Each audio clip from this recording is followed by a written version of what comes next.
Okay, we'll get started. All right, so today we're going to do an example of a cognitive walkthrough, which is something we talked about last class in theory, so you'll see how it works. We're going to do it on the Tor browser. Assignment 2 will concern a cognitive walkthrough. It won't be due for a long time. You have assignment 1 first, but eventually you'll have to come back to this cognitive walkthrough and do it in one of your assignments. So at the end of the lecture, I'll talk a bit about assignment 2, even though it's a little early to talk about it, just so that you can see what you have to do. Is there any questions before we start on anything? Okay. Okay, so as I said, we'll do a cognitive walkthrough of Tor.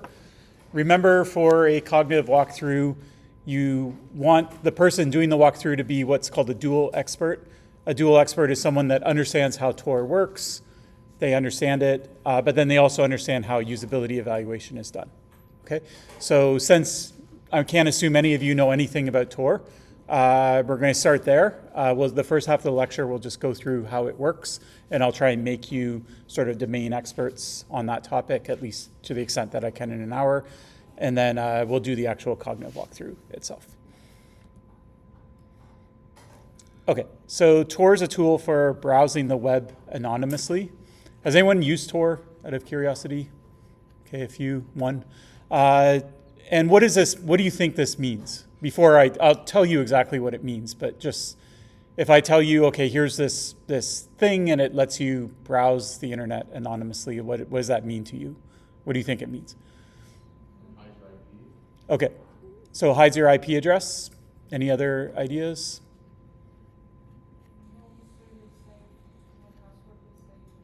Okay, so it could like control saved things like cookies, passwords, session IDs, things like that. Other ideas? Sorry, Okay, yeah. So the way it will hide your IP is with a server. So, yeah. Okay. Okay. So what it means is it actually only means hiding your IP address. Okay, so it's scoped to exactly that, and it doesn't do anything else beyond it. You might think it does. You might think, oh, like if I log into my Gmail, it won't know who I am, or if I have cookies set or something like that, like it's not going to be able to track me across sites and things like that. It will have some configurations that try and protect with JavaScript restrictions, cookie policies, at least resetting your policy every time you open your browser, kind of like opening private browsing mode. But basically, it hides your IP address. That's the sort of guarantee that it gives you, and it doesn't try to do anything else. So sometimes people misunderstand that, right? They think it does more than it actually does. Okay, now let's say you want to hide your IP address. So Tor is an option. Is there anything else that you could use instead of Tor? Okay, so a VPN. Anything else? Okay, how does a VPN hide your IP address? It gives you another endpoint somewhere else in the web. Okay, so a VPN is basically like a proxy. It sits between you and the website. So instead of me connecting directly to the website, I connect to the VPN, and then the VPN connects to the website on my behalf. And so from the website's view, it looks like the VPN is the user. The VPN's IP address is the user's IP address, as opposed to the actual user, and there's no mention of the user's IP address anywhere.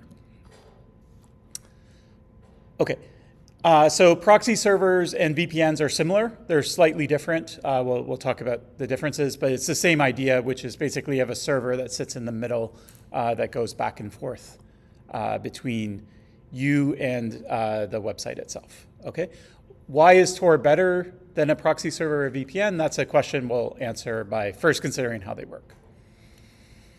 Okay, so with a VPN and proxy, actually before introducing it, if you go to a website, remember you have to include your IP address because otherwise the website can't send data back to you. It doesn't know where to send it, or it drops it on the wire and it never gets routed to you.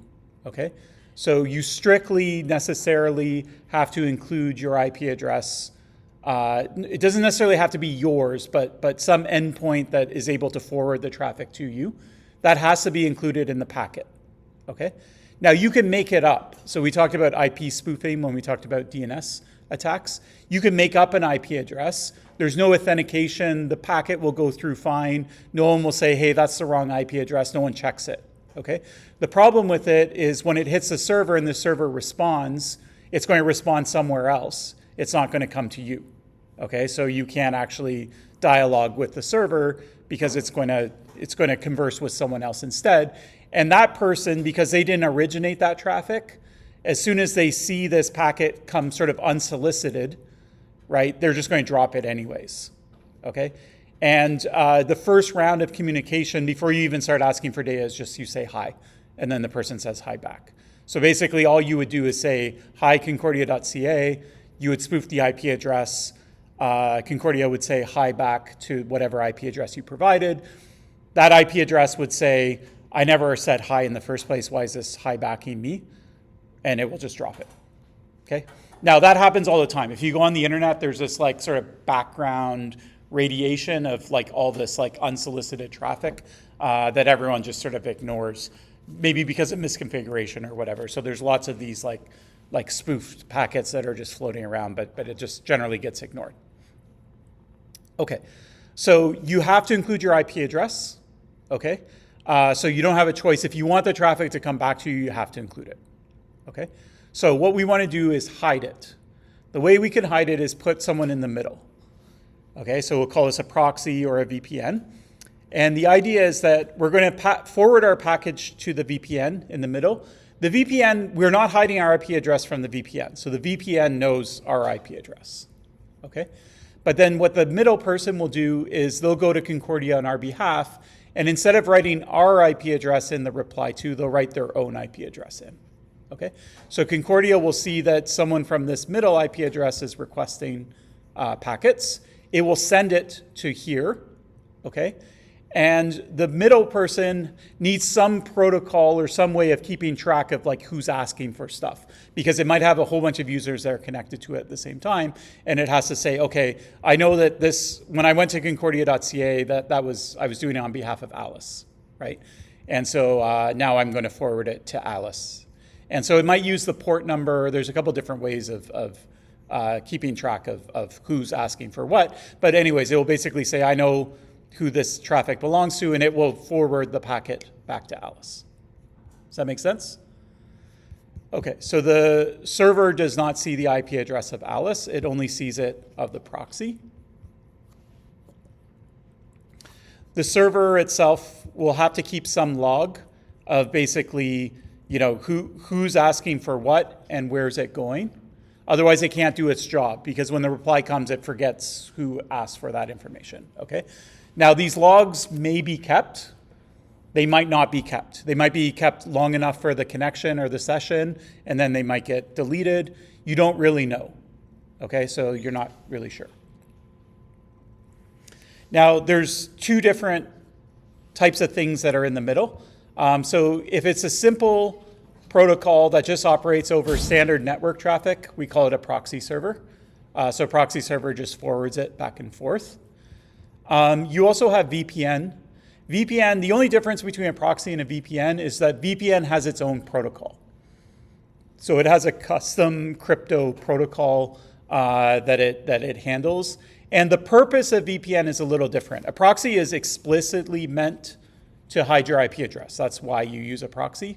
A VPN was never designed to hide your IP address. It was just something that happens when you use a VPN. When you use a VPN, you happen to end up hiding your IP address. And so people said, okay, let's repurpose VPNs to be a like sort of anonymity or privacy tool. But the original reason that you'd use a VPN, the reason that, for example, Concordia uses one, is what you want to do is you want to tunnel into, say, Concordia's internal network. So now you're on a Concordia server, right? And you're within Concordia's network, you have all the monitoring tools and all the security tools of Concordia. Then your traffic is going to and from the web, okay? And so Concordia's network has a chance to inspect your packets. It has a chance to, apply some policy, say, no, you can't go to that website, log it, whatever it wants to do in the middle, it has that ability. Now, it won't be able to inspect, if you have end-to-end security like HTTPS, which we'll talk about in a couple lectures, it won't be able to inspect that. But it will at least see, it will see that that connection is happening. It just won't be able to read the contents of it. But anyways, we'll circle back to that later. Okay, so a VPN is about getting you onto, say, a corporate network that's under control. You're now, it's as if your computer's on that network, and then all the traffic is going from that network in and out. Yeah, so that's what a VPN was for, but because it happens to change your IP address in the middle, then people used it for anonymity as well. Okay. All right, now if you have HTTPS, that's the standard protocol, it's where the lock shows up. Then the server in the middle doesn't know anything. They know the IP address of where you're going to, but they don't know what you're requesting. They don't know what you're talking about. If you send passwords or credit cards or cookies or anything over that channel, the server in the middle will see it encrypted, but it won't be able to decrypt it. Okay, so it's an end-to-end encryption from your client all the way to the server. That's the promise. We'll explore whether it reaches that promise next lecture, starting next lecture. Okay, why do you use a proxy or a VPN? Well, a VPN you would use for corporate reasons, but setting that aside, why would you want to hide your IP address? Privacy. Okay, so privacy, what does that mean? Why do you? Basically hide who we are during the search. Okay, so. The ability to also access other regions' content. Okay, so who would like to hide their IP address? People that are, for example, in dictatorship. Okay, so it could be for censorship, evasion, or, well, dictatorship could be one of two things. It could be that you're scared of the consequences of what you're searching for. In that case, you're not a law-abiding citizen, okay? So for those reasons, you might want to access things. You don't want government surveillance or surveillance from the telecom or surveillance from your company, okay? So in that case, anything that's against policy of any of the people that can filter your traffic, you can use it to evade it, okay? And then the other reason that you might use it in a dictatorship is you just can't access certain websites. So there's certain websites that aren't available. There's a firewall between you. And so you could use a proxy that's outside of the country, right? And then you proxy, and then they're able to relay the information into the country. So we call that like circumventing censorship or anti-censorship. So those are examples. So someone that's just wants access to information, maybe they're a whistleblower or something like that, a political dissident or something like that. Those are the kinds of people that might use IP hiding. Who else?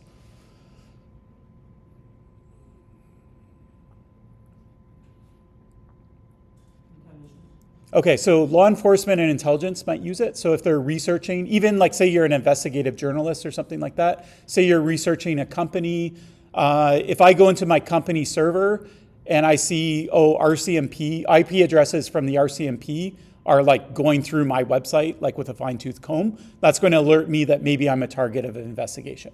Or it could be from the tax agency, it could be from an intelligence agency, whatever, okay? So anything that, or even from press, right?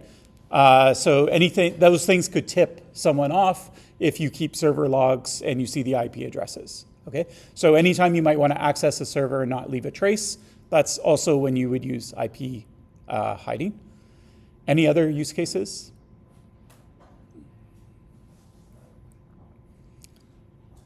So there's two. So one is, there's an argument that just everyone should use it. Why not? Even if you don't think you specifically have something to hide, why actually disclose your IP address if you don't have to, right?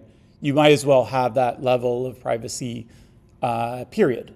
And we've seen it's sort of difficult to sort of turn it on by default because you need these servers that are in the middle, and there's a performance hit because you're routing your traffic through servers, and someone has to pay for the servers and things like that, right? But we have seen, for example, I use a lot of Apple products. Apple will do things like it will spoof my MAC address when it talks to Wi-Fi routers. If I sign up with Apple ID, it will spoof an email address. So it'll just make up an email address. It will forward It's just like a proxy for email. So the company sends stuff to the proxy email address. Apple grabs it and sends it to my real email address. Okay, so it could start doing this for IP addresses as well. It's just that the performance would be a little heavier and there would be some latency involved. And so that's probably why it's not on by default. But some people would advocate that just everyone should use it all the time. Why not? Okay. There's one other use case I can think of. So it's kind of related to the anti-censorship, though not necessarily for censorship. But in general, you may want to appear that you're coming from a different country than you actually are. Okay, so we call this geo-fence hopping.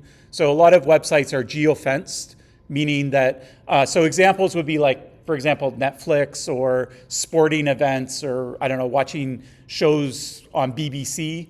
If you're in England, you can watch them. If you're not in England, you can't watch them, right? You might want to access the American Netflix, right? If you have an IP address that comes from the US, then that works. You watch sports, maybe there's TV rights for the area that you're in, but there's other areas where those TV rights, it's not on TV, and so it's shown on an online stream for free. So if you can make your IP address look like that, then you can watch it. Okay, so that's another reason why people hide their IP address. Okay, so law enforcement, dissidents, getting around internet censorship, geo-hopping. Also, criminals use it as well, so that's the other main use case.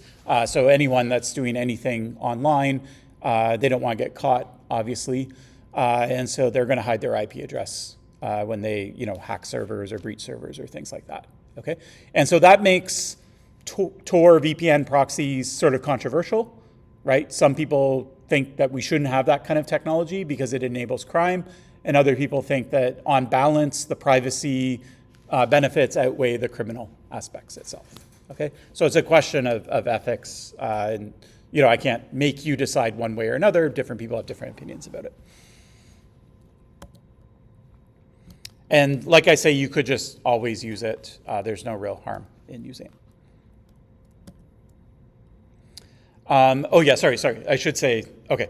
I said there's no harm in always using it. There's no harm from a privacy perspective, but the harm is that that you have lower latency because you're always bouncing your traffic off someone in the middle.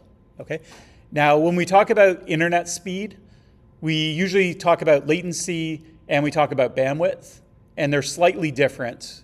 And it's sort of important to understand here.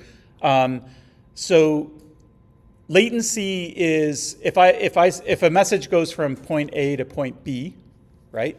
Latency is how long does it take to travel from A to B, and how long does it take to go back from B to A?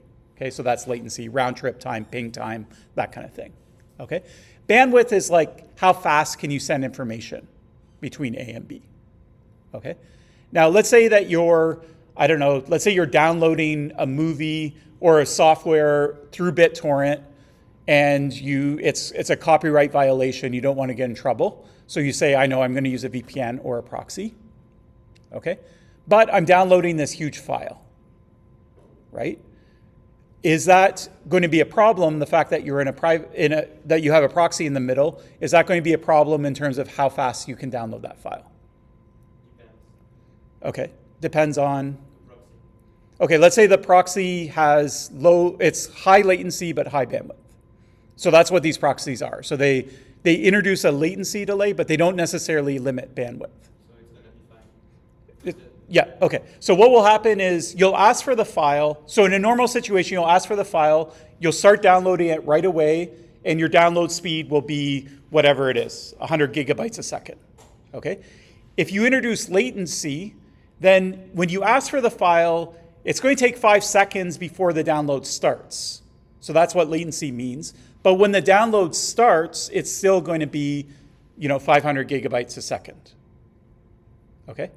So latency it starts later, but once it gets started, it comes in at the same rate because there's no problem with bandwidth, okay? Conversely, if you had a bandwidth issue, then it would start right away, but your download speeds would be 5 kilobytes a second or something like that, okay? So generally, you care about bandwidth more than latency for things like downloading big files. Okay. Now, if you're going on a website and you're clicking and then you click on something else and you click on something else, you don't want to wait 5 seconds every time you click. okay? The data coming down, it's web data, it's very small. So you don't really have a bandwidth problem. You don't care about bandwidth, but you care a lot about latency, okay?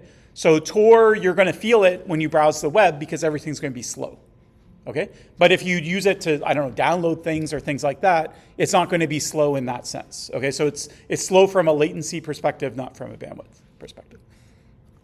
Does that make sense? Okay.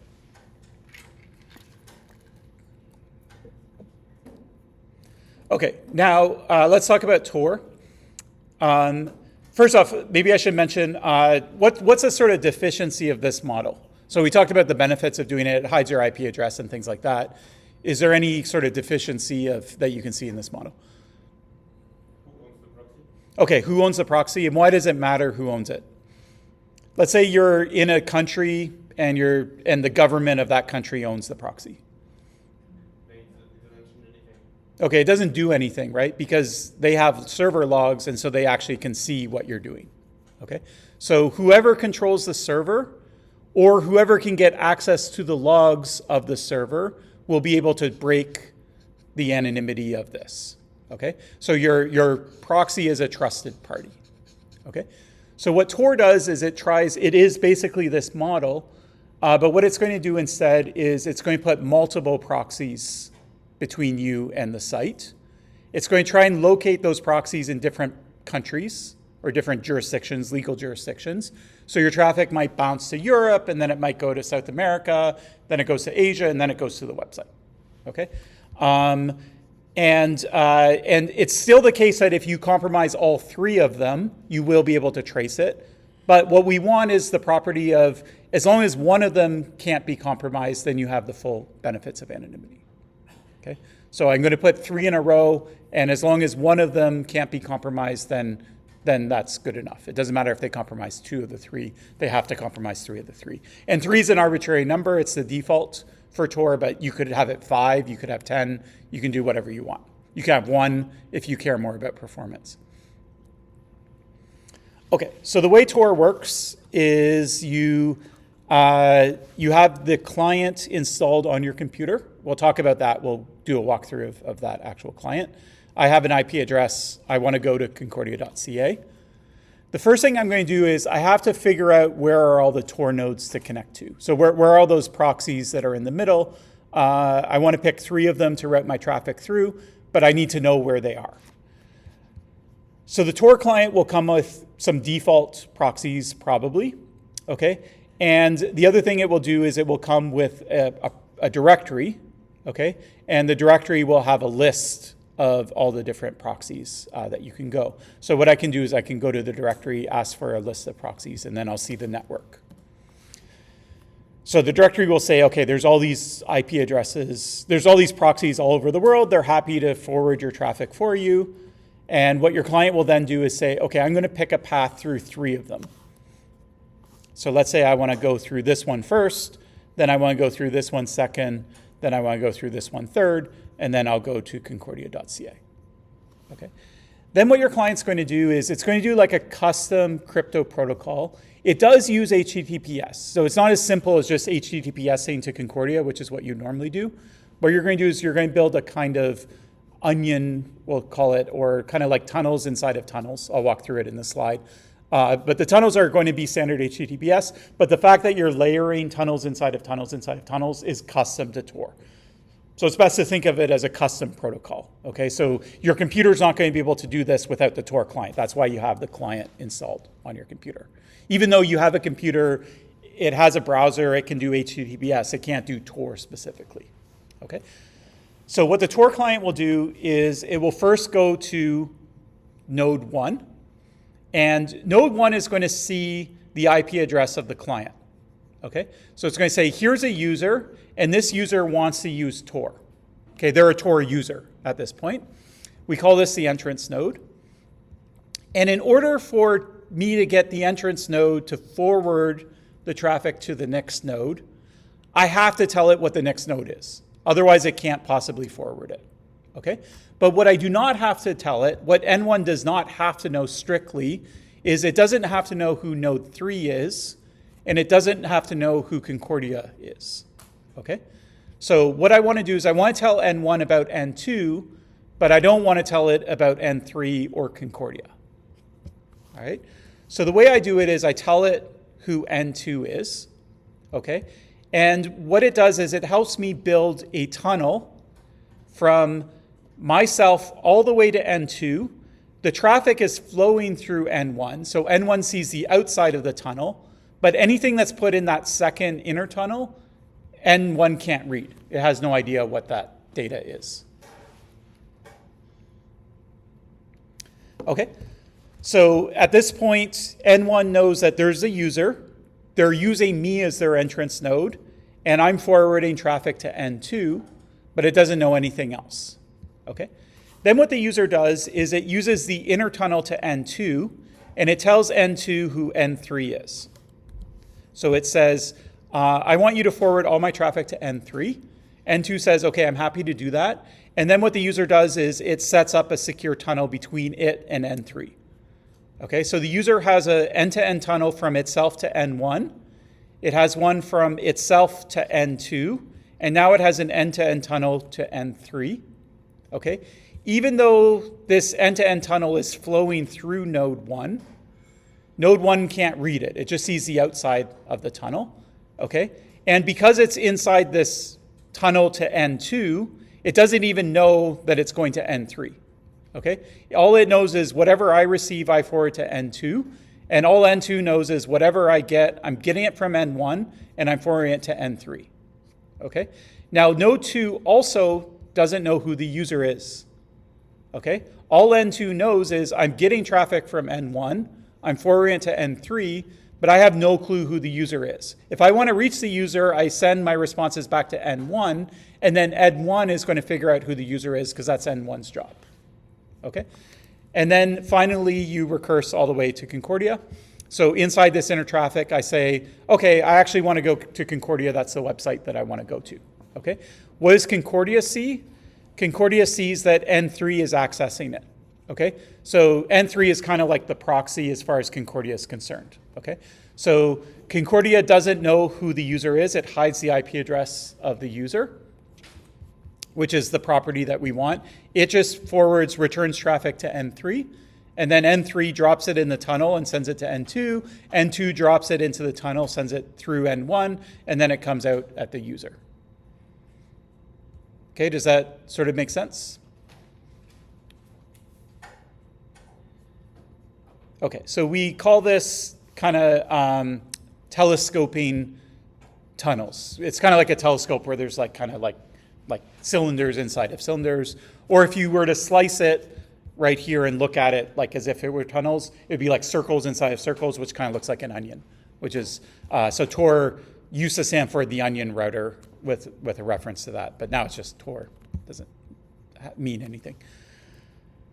Okay, now if you want to, when N3 sends information back and forth through Concordia, this is just over the standard internet. Okay, so it's just as if N3 is the user. Is there encryption on this channel? Is there a secure tunnel from N3 to Concordia? Well, the answer to that is whether or not the user put in HTTPS or if they put in HTTP. Okay, so if the user is just going to an HTTP website, then there's no encryption on this tunnel, just like as if the user went directly to concordia.ca. If they put HTTPS on, then the user is going to have an end-to-end tunnel all the way from their client to Concordia. So whatever information is inside this final tunnel is only decryptable by Concordia, and whatever Concordia puts back in this tunnel is only decryptable by the client. Okay? So even though the traffic is flowing through 3 nodes, the 3 nodes don't know what the content of it is. Okay? They do know where it's going. That's the only thing. Okay? So in order for packets, encrypted packets, to move around on the internet, you have to write the address on the outside of the envelope. You can put everything else on the inside of the envelope, but the address has to be on the outside of the envelope, otherwise the envelope won't get delivered to the right party. Okay, so we call this onion routing or telescoping because of sort of the way the channel's built. Now, whether you follow all these crypto details doesn't really matter, like the tunnels inside of tunnels, it's not really important. The important thing, though, to understand is that node by node. Entrance node 1 knows who Alice is. Because it's a Tor node, it knows Alice is using Tor. Okay? And it has to forward it to the next node in the circuit, so it's going to know who the middle node is. Okay? But it doesn't know the exit node, and it doesn't know the website that Alice is visiting. The middle node knows the first node in Tor that it's getting it from. It knows the Tor node that it's sending it to, but it has no idea that it's Alice that's requesting this information, and it has no idea that she's visiting Concordia. And then node 3 knows some Tor user is visiting Concordia. It doesn't know that it's Alice, it just knows it's some Tor user.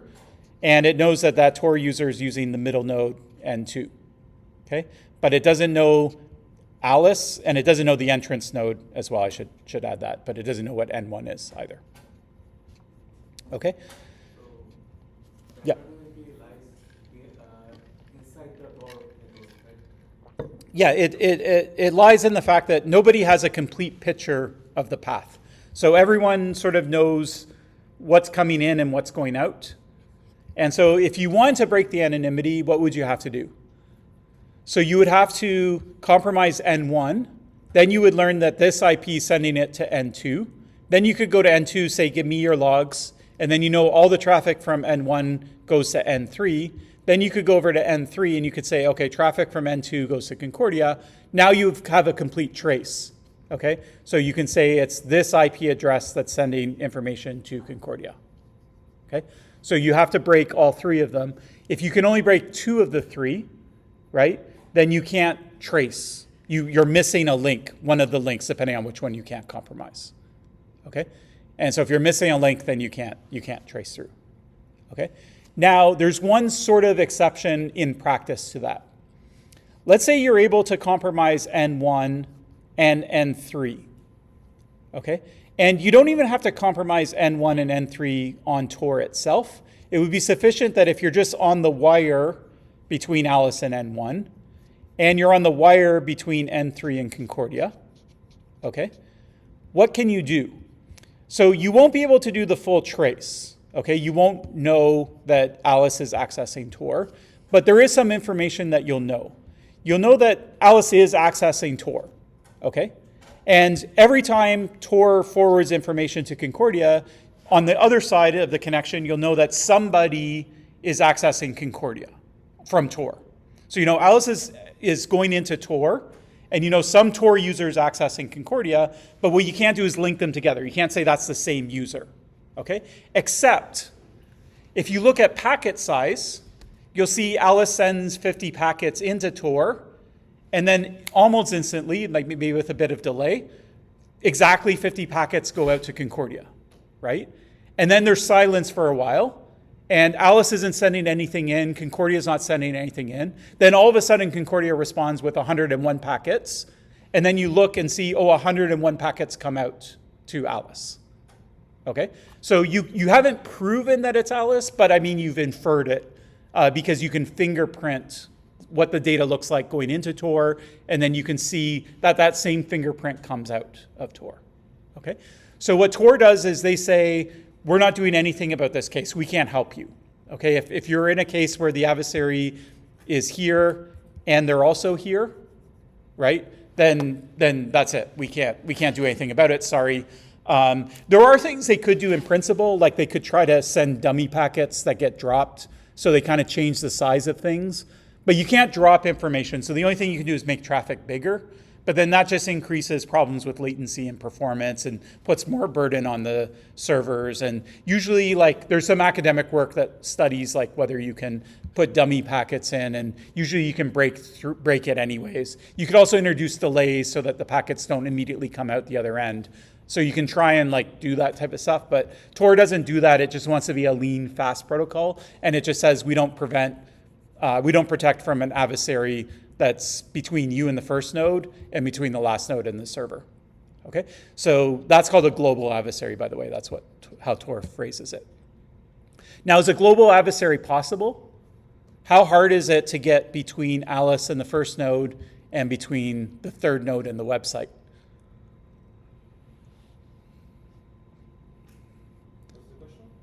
So how hard would it be? I want to be a global adversary, so I want to somehow get on this wire, and I want to somehow get on this wire as well. So, okay, so the ISP is one person that's on this wire already. Okay, if the ISP is also the ISP for Concordia.ca, then they're also on this wire as well. Okay, so partly it depends. The hardest wire to get on is probably this end, right? Here you could be, who's all the people that could be here? So the ISP is one. The router, yeah, the Wi-Fi router. So if you can get on the router, then you can be it. If you're giving Wi-Fi to someone else, say you're actually Concordia. So right now I'm on Concordia's Wi-Fi. They're here, right? They're kind of like my ISP. They're giving my IP address. They're the Wi-Fi. And because I'm accessing the website Concordia, they're also here. Okay? So Tor's not going to give me any protection if I'm on Concordia's Wi-Fi accessing Concordia's website. Okay? But if I go access some other website, University of Waterloo instead, then I'm fine because Concordia isn't on this wire, right? They're just on the first wire. Okay? So you have to think a little bit about whether a global adversary would be present. And it would basically mean that whatever website you're visiting has some sort of relationship with who's giving you the internet, right? Who your ISP or your Wi-Fi router or whatever, whoever you're getting your internet from. If they're somehow in collusion with the server, then a global adversary is possible. If there's no collusion there, then it's not possible. Okay? So in most cases, Tor works fine. There's no global adversary that we know about, but in certain cases it does. Okay, so a global adversary can see the traffic entering and exiting Tor, and just using fingerprinting, it can connect the two and say, okay, this is the user that's entering and exiting. Okay, any questions about this?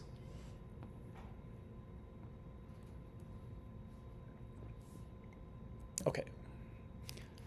All right, the next thing I want to talk about is sort of a theoretical thing. What does anonymity actually mean? So if I say, oh, it hides your IP address, what does that mean? Okay, I don't know where the traffic's sent from, okay? Now, the way I like to think about anonymity that people encourage you to do is anonymity is kind of like the set of other people that it could have been. So like you observe an action, you don't know who did it, but there's always like a set of people that could have done it. Okay, so I don't know where it came from. I don't know the true IP address. That means it came from one of the IP addresses in the world. Okay, it obviously didn't come from a non-IP address, right? Or like it didn't come from an offline computer, or it didn't come from someone talking. It is someone that's online, that's connected to the internet, right? I just don't know their IP address. So I know they have some IP address, I just don't know which one. And there's, millions, billions, trillions of IP addresses, and so I have no idea. I really don't know much about them, okay? But that idea is important of an anonymity set. So I'm anonymous. If I'm anonymous, it's always within a set of other people that could have done the same action, okay? The bigger your anonymity set, the better your anonymity, okay? Let's say that there's 3 people that could have accessed that website. That's still technically anonymous. I don't know who it is. I know it was one of 3 people. I don't know which one it was. That's anonymous, right?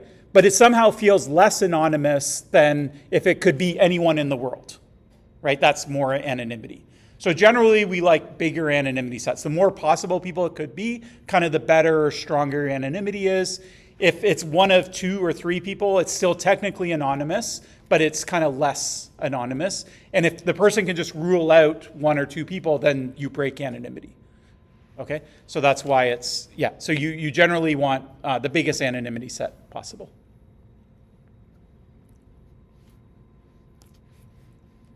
Okay. So I'll give you an example. Okay, so this is what happened. So it was exam time at Harvard University. And somebody didn't want to write their exam. They probably didn't study.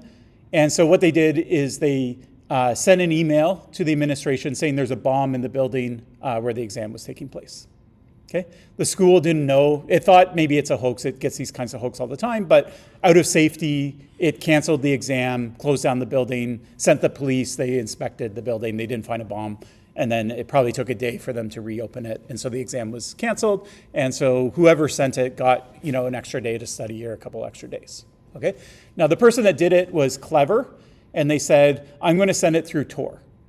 Right? Because if I send it from my email address, they're going to know who it is, and I'm going to get in trouble. Okay? So they sent the email through Tor. Email is kind of a weird thing where if you send email like from, say you have Outlook installed on your computer or use Apple Mail or whatever, it will include your IP address in the email. If you use webmail, like say you use Gmail, generally Gmail will use its own IP address. So there is like an IP from field in email. And sometimes, I think it was like Hotmail, they would actually copy the user's real IP address and copy it into the email. So the webmail knows your real IP address, and it also has its own mail servers. And so depending on the webmail server itself, it may be configured to just substitute its own IP address, or it may use the real IP address. Okay. In this case, the user was using email that would have put their real email address in, their real IP address in, and a made-up email address as well. And they sent it through Tor, so it was important that it went through Tor because it hid their IP address. Okay? Now, they still got caught. So knowing what you know about Tor, can you guess how they got caught? Yeah. Did they send it from Wi-Fi? Yes. Okay. So where did they send it from? They sent it, well, actually, this is what Harvard did. Is they said, okay, we have this email address. We have this email that came in. Do we know who the address is? No, we have no idea. We've never seen this email address. It's not registered to any of our students or staff or faculty. Okay. Then it said, oh, is there an IP address included? It saw the IP address, and it said, okay, great, there's an IP address here. Let's figure out whose IP address it is. It looked it up, and it saw that it was a Tor node. So now it knows that the email came through Tor. Okay.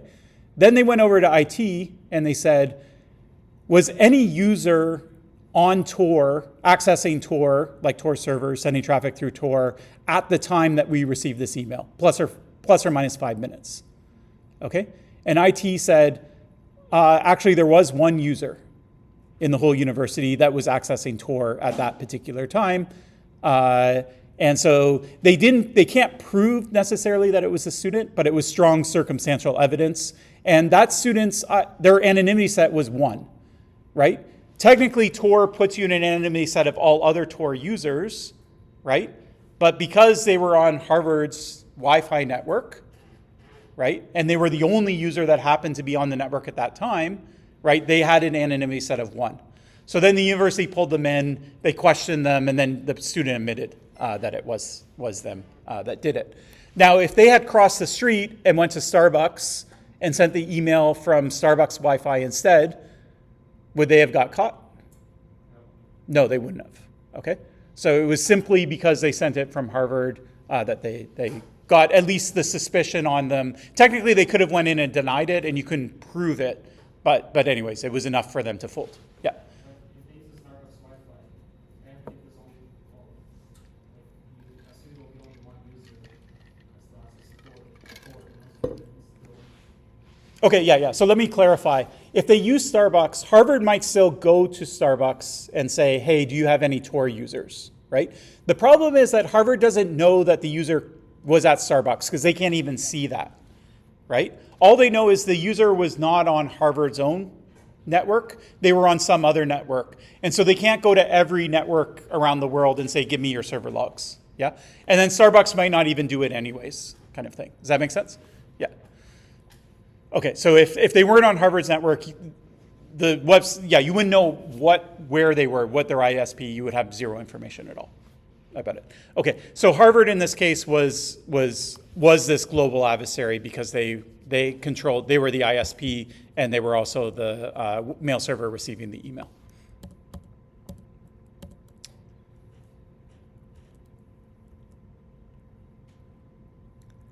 Okay, another side benefit of Tor is that when you start browsing the internet, let's say you go to website A, and then you go to website B, And A and B have some relationship between them, like they share an ad library or something like that. Can a website, when you go to website B, do they know that you're the same user that was just at website A? Okay, so the answer is yes, it's possible to track users. And the way we do it is with something called cookies. So we set a cookie value on website A, and then we replay it when we go to website B. We're going to learn all about cookies eventually. Okay, there's going to be a couple lectures, or at least one lecture on cookies and how they work in the web browsers and policies around cookies. So that's fine. Now, let's say that you don't have cookies turned on. You turn them off for all websites, or you always delete them, whatever it is.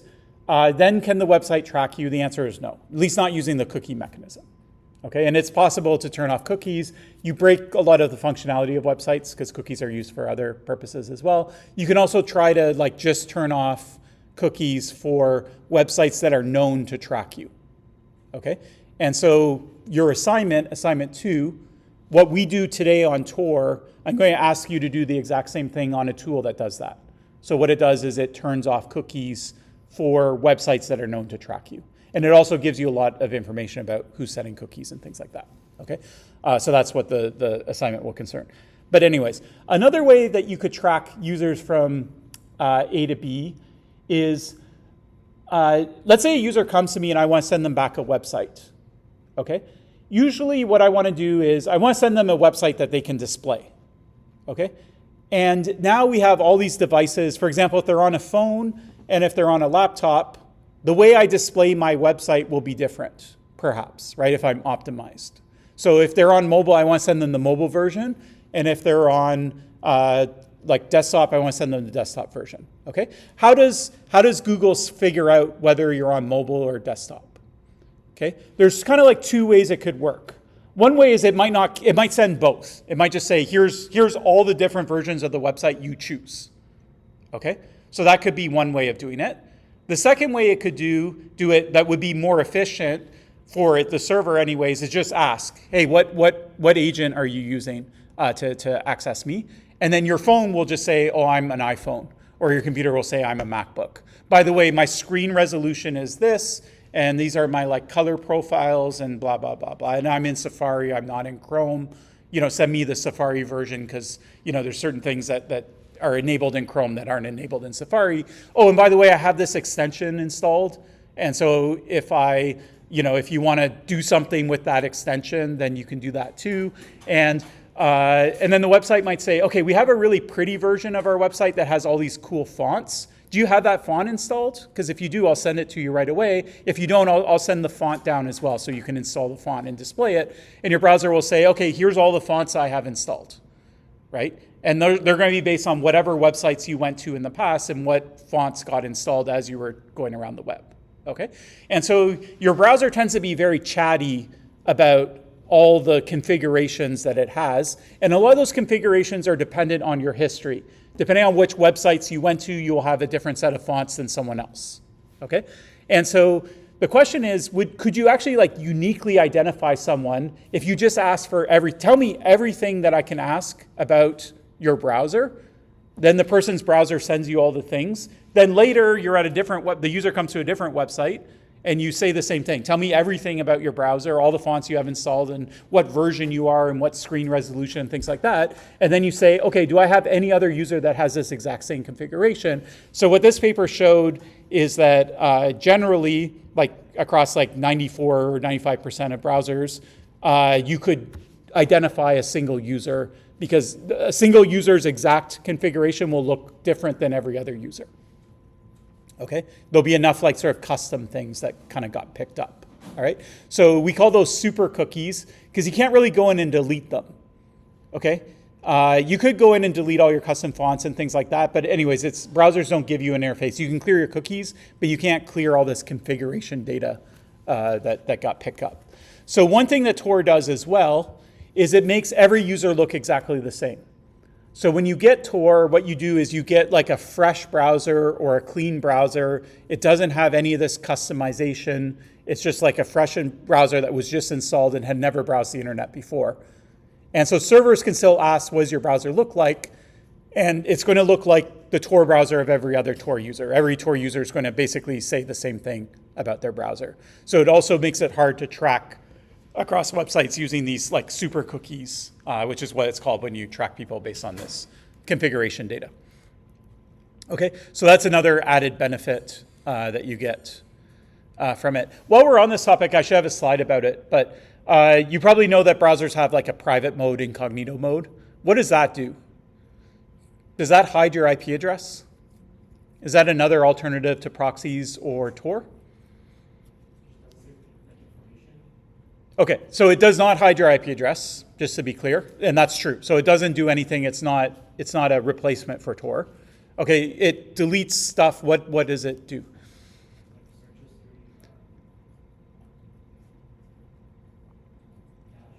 Okay, so let's say I open private browsing. I do whatever in private browsing. I close it, right? Then that stuff's gone. Okay. Whereas if I do in my regular browser, my browser might keep history and track of things like that. Okay. So in the backward direction, in the forward direction, like everything I do after I open it, it's going to be temporary, ephemeral. And as soon as I close it, then that stuff is gone. Okay. Is there anything else that it does?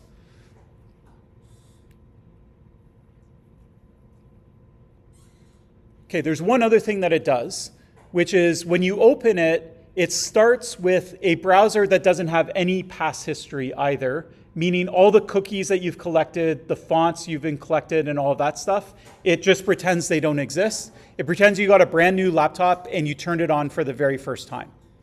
Okay? When you turn it on for the first time, there's no history, there's no cookies, there's nothing set. Okay? So it gives you a fresh profile. All right?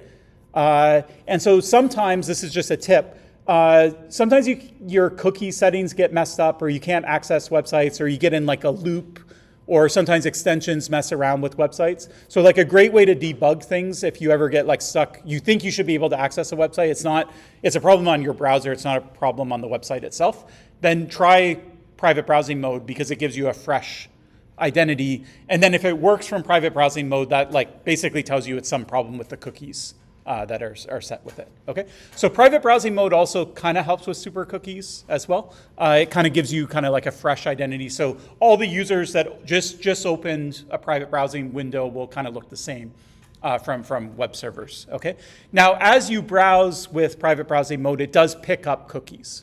So whatever cookies get set during that session, it remembers in the private browsing mode. It doesn't copy them over to your normal browsing, but it does remember them. So if you log into a website, you can stay logged in as long as the private browsing window's open. But then as soon as you close it, then it deletes everything, history, cookies, all that type of stuff. All right. Now, the final thing I'll mention is that Tor can kind of work in reverse. So this also isn't that important, but I just included it for interest. So Tor offers something called hidden services. So normally in the picture of Tor, we're talking about Alice hiding her IP address from Concordia.ca. Okay? What Tor can do is the opposite, which is Concordia could set up a website and it could hide its IP address from all the users. So users would go somehow to Concordia.ca, they would get packets back from Concordia.ca, okay? But it would have no idea what the IP address of Concordia.ca is, okay? So what Concordia does is it basically sets up Tor kind of backwards. So it picks an N3, then it picks an N2, then it picks an N1, all right? It tells N3 that, any traffic that comes to me, this is my real IP address. So N3 knows the real IP address of Concordia.ca, okay? Now the problem is, how does Alice say, I want to go to this particular hidden server? She doesn't know the IP address of it. There might be 100 or 1,000 hidden servers on Tor. So she can't just say, I want to go to Facebook's hidden server, right? So what's she going to do? How can she possibly get there? She would have to somehow get to N1, and then N1 could funnel her to N2, and N2 can go to N3. Then she could get that path, okay? So the only way she can do it is if she knows the path, okay? So if Alice knows the path, or at least the first hop in the path, and it can route information to it, then it can always reach the server. Tor can forward it correctly, okay? So what Tor does is it gives you can set this up. So you set up a server, And instead of you being, www.facebook.com, because that's going to get translated into an IP address and now everyone knows the IP address, what it will do is it'll have some weird name like Facebook WKHPIL blah, blah, blah, blah, big long string. It will have a .onion. A .onion will just say, hey, we want to go over Tor. Okay. Your browser will say, okay, that's a Tor thing. And encoded in this string is actually the path that you need to follow in order to reach that website. Okay? So when the user clicks on this, Tor says, okay, I know the path that I need to follow because it's like encoded or embedded into this string. It doesn't necessarily know the full path, but it knows N1, and then N1 can find N2, N2 can find N3, and N3 can find the server. All right? So people have it, like for example, this is an actual Facebook link. If you open it in Safari, it's not going to work. Why? Because Safari doesn't know about .onion addresses. But if you open it in Tor-aware browsers, which we'll see shortly, then it will work. Okay, CIA has one as well, just for interest. Okay, so it's some like weird-looking URL. You, to its extent, can choose what the string is, but actually the string is sort of randomly assigned. But what you can do is you can kind of exhaustively search. You can say, I don't like that string, give me another one. I don't like that one, give me another one. And then eventually it may just happen to start with an F, and you might be like, okay, I like that because I want to have Facebook at the start of the string. And then you just keep giving, like you keep asking for strings until it just randomly happens to give you one that starts with the word Facebook, and then you're like, okay, that's good. So that's how they got Facebook or CIA.gov at the start of the addresses. It was actually just by asking for a random address trillions of times until they found one that happened to just randomly start with that word. So they didn't really choose it per se. But anyways, this is just a random string. It encodes the path and it lets you access it. So sometimes you hear people talk about the dark web. The dark web can mean different things. So sometimes people just mean like anything that's kind of criminal or illicit. That's the dark web. But sometimes people strictly mean hidden servers on Tor. Okay? So that would be the dark web. Now the thing about these servers is if you put one of these up, right, because nobody knows where it is, and you would have to compromise Tor itself, or at least all three nodes to figure out where it is, then you could put a server up and even law enforcement can't shut it down. Yeah? And so hidden servers have a notorious reputation because people use it for illicit or illegal kinds of things. Okay? Now, we have seen in the past that despite the fact that people do put up illicit content on the dark web, that somehow the FBI is able to get the content taken down, or they're able to find where the server is. Okay? So we think that there is some sort of vulnerability in the protocol. Whether it exists today, or maybe it was there and then it got patched and then maybe they found something else, we're not really sure exactly how much law enforcement knows, but they do seem to be able to locate servers when they really want to, even though they're hidden servers. Okay, so I would say this provides like a good level of anonymity, but not like 100% bulletproof. Yeah. The government put nodes, I guess, for the servers. Like they put their own nodes, and if you use Tor or any other thing that's connected to the node, so they know exactly what's your name, where you're going, and even the next node. Yeah, exactly. So if the government is able to, for example, anyone can run these nodes. So it's a volunteer network. So the government themselves can be running nodes. And if you happen to build a circuit through 3 government nodes, then they can trace you. Okay? And as we mentioned, even if you can get node 1 and 3, the entrance and exit, then that's usually sufficient as well, because you can fingerprint traffic in and out. Okay? Now in this case, the user isn't choosing the circuit in hidden servers. The server themselves chose it. So Concordia chose which 3 nodes, and which 3 nodes it is hard-coded into this information. Into the URL itself. So, but anyways, the point is that the person running the server would probably want to be very, very careful about which 3 nodes they chose.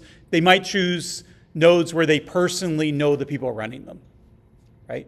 So often that's the case. Even Tor themselves, especially for the entrance node, because the entrance node sees your IP address, sometimes it's like bad enough just if people know that you're accessing Tor. They don't know what you're using it for, but they just know that you're accessing Tor. Sometimes you don't even want that.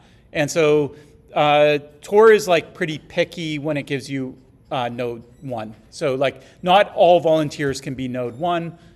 So they have a program where you can be, they call it the entry guard program, where you have to meet like certain criteria to be N1. And a lot of it in Tor, because it's like relatively small and it's a community, is people actually know each other. Like they know people. For example, I went to University of Waterloo. We have a Tor server at University of Waterloo. Okay, so like anyone knows that that's run by the university. You can talk to the person that sets it up or who has maintenance access.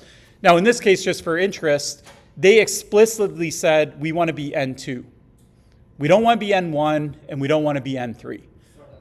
Yeah, we don't want to be N1. Why don't, actually, let's start with N3. Why doesn't the university want to be N3?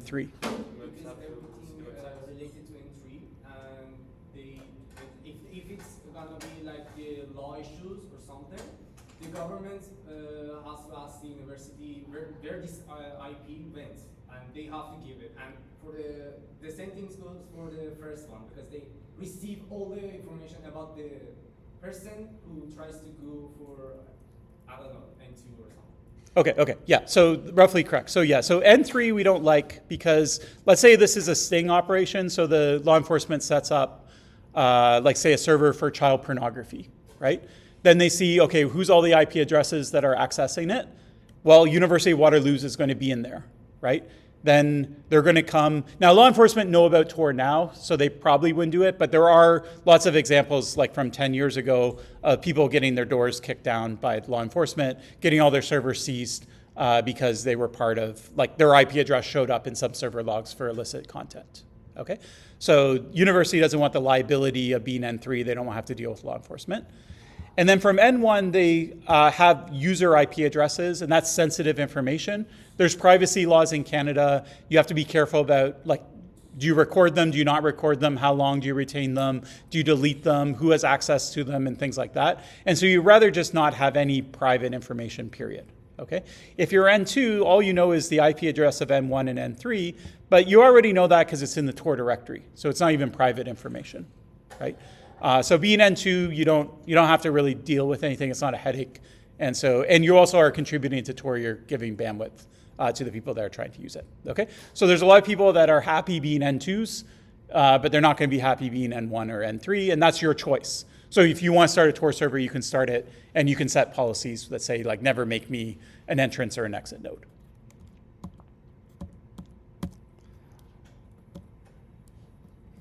Okay, other questions about Tor itself? Yeah. Can people be not like L2P or is? Okay, so the Tor is a server client architecture, meaning the software that, so it's sort of, it used to be the case like a long time ago that when you download the Tor client, you could turn on server mode. So you could be a server or you could be a client. So it could be like a peer-to-peer kind of thing. But these servers, I mean, they have to have like certain performance criteria, and Tor is now picky about it. So it'll go measure nodes, and if they're not performing well enough, it will get them off the network. And so even if you could turn on being a Tor server from your client, like say your laptop, you're probably not going to get traffic routed to you because your ISP is going to block it because it's not going to allow incoming traffic and things like that. And so you'd have to set up a dedicated IP address, and you'd have to do a bunch of stuff. It's not just going to work out of the box. And then Tor is eventually going to kick you off because your bandwidth requirements won't be good enough.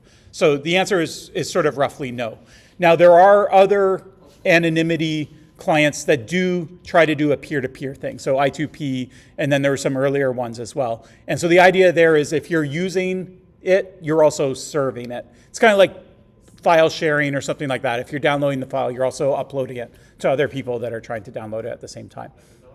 Sorry? Sorry, yeah, like BitTorrent, yeah. BitTorrent, or even, it's even more like older stuff pre-BitTorrent, like Kazaa or like Napster, like those kinds of peer-to-peer kinds of things, yeah. Did you, I don't know how to say, did you seeding the data for the other person to collect it? For you mean for torrent? For the person to person. So for person to person, for anonymity you mean, or for file sharing? No. For anonymity? For anonymity, you just are like, I'm an IP address. I'm sending my traffic through 5 other peers, and other people are sending it through me. So you just pick a user that's online at the same time, you're sending your traffic to them, and then other users are sending their traffic to you, kind of thing, yeah? And all you do is forward it to the next. You know where it's coming from, who the next person is, and that's all you do is just relay it back and forth, and that's all, yeah. Yeah, so peer-to-peer could work. Then instead of having, well, it's a question of like, do you want 1,000 dedicated servers that are like hardcore server machines, like running like hardcore server software with lots of bandwidth and things like that, infrastructure, and then try and run your whole anonymity network through those 1,000 servers? Or do you want to have 10,000 or 100,000 servers, but they're just people's personal computers and phones, right? And they're not backbone internet like kind of level servers, right? And so which do you prefer? And so both architectures work to some extent. There's trade-offs basically between them. From file sharing and things like that, you can see that both work. So content distribution networks like what Netflix would use, that works really well. You can watch Netflix shows usually without a lot of lag, and that's sort of the model of like centralized hardened servers. And then things like BitTorrent work pretty well too. You can also download a movie basically as fast as you can watch it on BitTorrent. The problem is it comes out of order, but you can download a 2-hour movie in less than 2 hours. I'll put it that way, and so that also works on a peer-to-peer level, and then that also is pretty fast too. Okay, other questions or comments about Tor? This is all I'm going to say about Tor itself. So, anything you have about Tor? Okay, good. All right, so what we're going to do is we're going to take a 10-minute break, and then when we come back, we're going to install Tor and use it, and we're going to think about what the usability of Tor means and how we do an actual cognitive walkthrough of Tor itself. All right, so come back at like 5 after. Okay, let's do this. Okay, now we're going to do a cognitive walkthrough. So just to recall, a cognitive walkthrough is a way of testing the usability of something. It's done by a person, an expert. So we're all going to be that expert for the purposes of this little class example. And in assignment 2, you will be the expert yourselves, okay? And in a cognitive walkthrough, what we do is 2 things before we get started. The first thing we do is we try and come up with core tasks. So like tasks that we think the user would want to do with Tor. Okay, or with whatever you're studying, all right? And so remember, heuristic evaluation is sort of like you go through the user interface, you look at every like button and what does this button do? With a cognitive walkthrough, you have tasks that actual users would want to do, and you're going to do them yourselves, and you're going to just try and measure how usable it is, okay? So the first step of any cognitive walkthrough is to come up with tasks, okay? So when I was a master's student, like a lot of you, some of you are maybe PhD, one of my class projects, I did a cognitive walkthrough of Tor. You can read the paper, it's on the Moodle, but I always like to do Tor because it's kind of fun because it's changed so much since I wrote this paper, which was in 2007. So that's like 20 years ago, almost. And so, yeah, anyways, and it works completely different. I'll talk a little bit as we go through like the things that have changed over time. But anyways, in this paper, we had 3 core tasks.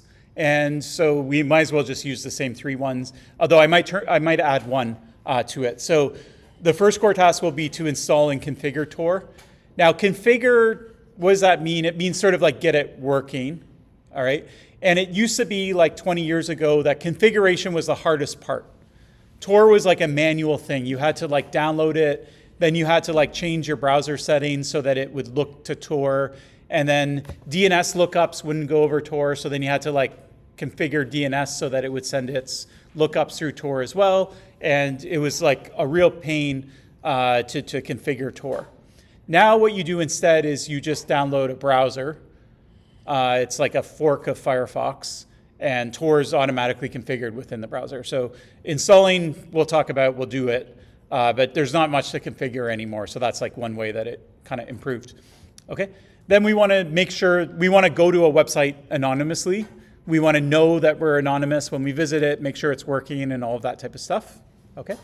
And then we want to turn off anonymous web browsing and make sure that it's turned off, and we go back to normal browsing. Okay, so these are 3 core tasks. I'll add a 4th one, which is let's try and visit one of these hidden servers. Okay, see if we can access one of these websites that go over Tor. Okay, now as we do these core tasks, we want to say whether the software is usable or not. Okay, well, what does it mean to be usable? All right, so in order to help us with this job, we usually have a set of guidelines, and the guidelines say what usable software looks like. Okay, so again, in the paper, we didn't make them up. They've been around the usability circles for forever, but we use like 8 standard heuristics or guidelines for how software should behave. These guidelines are very general. You can use it for any security software, period. You might even be able to use it for hardware or things outside of security. In assignment 2, you can use these guidelines. You should use these guidelines. You don't have to make up your own guidelines for assignment 2. For assignment 2, you will make up your own core tasks, okay, because you're not doing it on Tor. The middle one especially is specific to Tor, so you're going to have your own core tasks, okay? But the guidelines will remain the same. And so the guidelines that we can use are as follows. Okay, so users should know what they want to do. Okay, they should know what's the step that I need to do in order to achieve my goal. My goal is to complete one of these tasks. Okay, so I want to make sure I want to visit a website anonymously. I should know what's the next step. All right. Once they know what the next step is, then they should be able to actually complete that next step. Okay, so they might get blocked because they don't even know what the next step is. If that's the case, then you would say, okay, there's a problem here with G1, right? If you think that users are going to know what they want to do, but they just can't figure out how to do it, like it's hidden in the software, or like you have to do some crazy thing to do it, then you'd say, okay, that's a problem with G2. And then this is sometimes overlooked, but after you've done the step, sometimes you don't even know that you did it. You're like, oh, I did something, like I changed the setting. I think that was the right setting, but I'm actually not sure. Like, did I actually, I'm on a website, like I loaded it, I'm looking at the website, but was it anonymous? Like, I'm not exactly sure. Maybe my IP address was leaked, right? Like, I don't know, right? So you should be aware that you actually were successful in completing the task. Okay, the next 2 are about errors. So you shouldn't make mistakes or errors. And we kind of categorize errors into 2 levels. So there's errors that you can recover from. So like I made an error, but I somehow figure out that it was an error. I'll just go back, I'll fix it, and now I'll keep going forward. So it's still a problem. You shouldn't make the error in the first place, but it's a non-critical error because you can at least recover from it. And then there's some errors, like say I think I'm browsing anonymously. I go to the website, but it turns out I wasn't anonymous. I can't undo that, right? Like I went there, my IP address, the server now knows my IP address. Okay, so I could go back and revisit anonymously, but I can't undo the fact that I gave my IP address to the server. Okay, so we call that a critical error. It's basically an error that you can't recover from. You really, really don't want critical errors in your software. Okay, you don't want users to make critical errors. Then in terms of the interface itself, what does the software look like? Is it friendly? What about the language that's used? So a lot of times websites or software will use technical language, right? Like they'll say, oh, you have to like set your SOX proxy to like go to this server over this port. It's like a normal user's not going to know that, right? What that means. Okay, so what about the language that's used? And what about the actual interface itself? If there's problems, like there isn't a button for what you want, then you would say that that's a G7 issue. Okay. And then the last thing is, it sort of relates to G3, but you should kind of know the status of the application at all times. So like, if it's on, I should know that it's on. If it's off, I should know that it's off. If I'm anonymous now, I should know that it's anonymous, okay? So I should be able to know like kind of where I'm at in terms of its status at all times, okay? So these are the guidelines that we'll use. We'll keep bouncing back and forth between them, okay? And now what we do is we go back to the core tasks and we just start doing the core tasks. But as we do it, we put ourselves in the shoes of the target user for Tor, okay? Who's the target user for Tor? Is Tor used by sysadmins that know a lot about networking and know a lot about computers? Is it for everyday people? Who's the sort of target user for Tor? What do you think? So it is software that's meant for everybody. Okay, it's meant for a whistleblower that's a reporter that doesn't know anything about computers. Okay, so what Tor wants is they want everyone to be able to use it. Okay, so when I do the usability of Tor, I need to put myself in the shoes of an everyday user. Okay, so I may know things because I have computer engineering degree, right? But a normal user isn't going to know it. Okay, so if there's something that I think will trip up a normal user, I need to report it. Okay, then what does a cognitive walkthrough kind of look like? What it looks like is basically you just say in words like, okay, I started doing core task 1. The first thing I thought to do was this, and then this is what I saw. And based on what I saw, I thought it was pretty good on all the usability things. I don't really have anything to report. But then I did this, and I think there's a problem here because it uses some jargon that I don't think the user would understand. So that's like a violation of G7, right? And then you just go through. So the cognitive walkthrough is a written report. It just walks through the process of doing the task. And in every step, it basically, you don't have to talk about G1 to 8 at every task, okay? If you don't say anything about them, I'm going to assume that it's good, okay? So you only raise one of the guidelines when there's a problem, or you can also do the opposite. If you think it's really good on something, you could also report that. You could say, wow, they spent a lot of time making this easy to understand for everyday users. It's really great on G6, which talks about the language that's used, okay? So in your report, you can report on really good usability things, but you can also, the main objective here is to report on any issues that you find, okay? So an issue that you find should be reported at the time that you find it in the process of doing the core task, and which of these guidelines, it might violate more than one, but which guidelines it violates, okay? Does that make sense? So just to show you the paper, this 20-year-old paper, I'll just kind of scroll to the middle. So you can just sort of see it talks about there's a green onion that's a visual thing. And because it's green, it kind of follows a traffic light colors, so people know that green means go, yellow means caution, red means stop. So that's good on G3 or G8. It's users are going to be comfortable with that, so it's good on G8, and or whatever. But then there's this other problem, and this problem is with G3, or there's an error that gets made. It's not dangerous, so it's not G5, but it does it blocks the users. Not all users are going to be able to get past this error, and so that violates G4. Okay, so that's sort of what your report looks like. It's just sort of walking through the interface. You can include screenshots. Sometimes it's easier to show what you're looking at. And on the assignment, I'll talk about that at the end. There's some requirements. I don't want tons and tons of screenshots, but you can use a couple if you want, if it really is easier to show it rather than to explain it. Okay, so I'm just going to do it verbally. So I'll talk about the kinds of things that I would write down as we're doing this process, but I'm not going to write anything in terms of the usability of it. Okay, is everyone good with what we're doing? Okay, so let's get started. So what do we do first? Okay, we want to download Tor? Good. Okay, how do I download Tor? Shout it out loud. Where do I download Tor from? Okay, where's the Tor website? Tor.com. Actually, shouldn't type in random URLs. I'm not responsible for anything that comes. Is this Tor's website? No. Okay, no. So it's not Tor.com. That's fine. So how do I get Tor?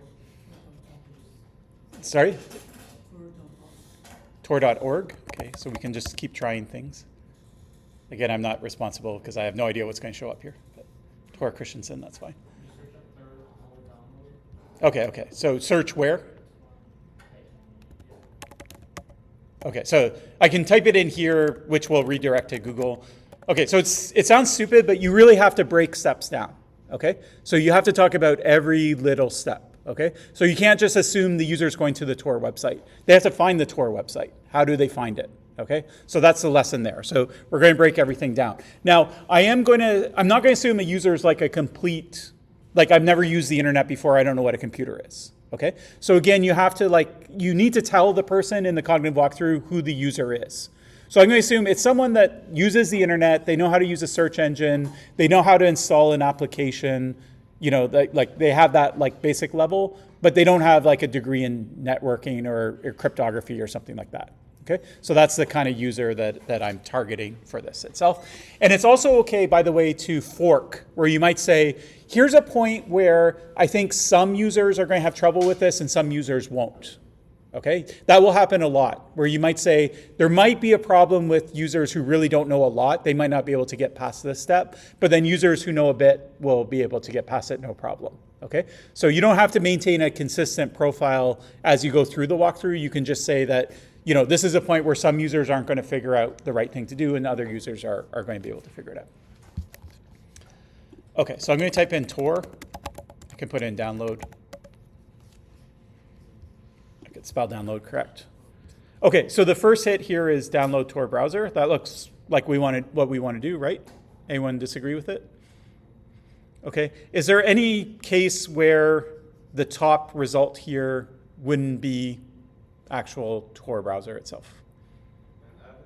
An ad, okay? So that's one thing where you might report that. You might say, okay, users, they might just assume that the first link is to Tor, but someone maybe took out AdWords, and this actually happened. It happened a lot where people would target specifically things like Tor. They would take out ads, and then there would be some like malware-filled version of Tor that you would download instead. Google said not anymore, and so Google, there are certain like keywords that you're not allowed to attach AdWords to, and so Tor is one of them for that reason. But that's just because Tor is special; they have sort of special status. And then Google's also like, they don't like try and trick users as much as they used to with ads. Like they used to put it in the top and it was like kind of subtle, like to tell that it was an ad as opposed to a link. Now it's usually more clearly marked as an ad and things like that. But that's one way that you could get tricked. Okay, so I'm going to click on this.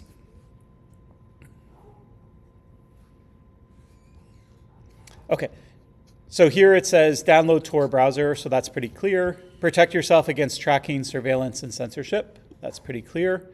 I have download for Windows. I have download for Mac, download for Linux, download for Android.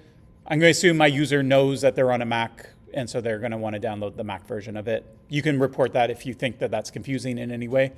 It's pretty clear that I'm going to click on this, so I'm just going to go ahead and click on it. And the file starts downloading. It's going to take a while, but I actually prepared this time and pre-downloaded it, so I'm going to not download it a second time. Oh yeah, and then it also says success here, so that's good. You're equipped to browse freely. Tor is the strongest tool for privacy and freedom. It's free open software maintained by the Tor projects and volunteers worldwide, blah, blah, blah, blah. Okay, now before we go and install Tor, yeah?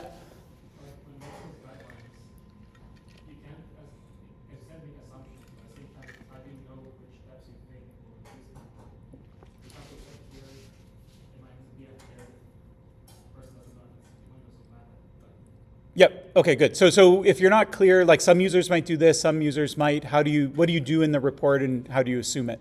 So there's two answers to the question. The first is that a lot of it's going to depend on like the context in which you're doing the report.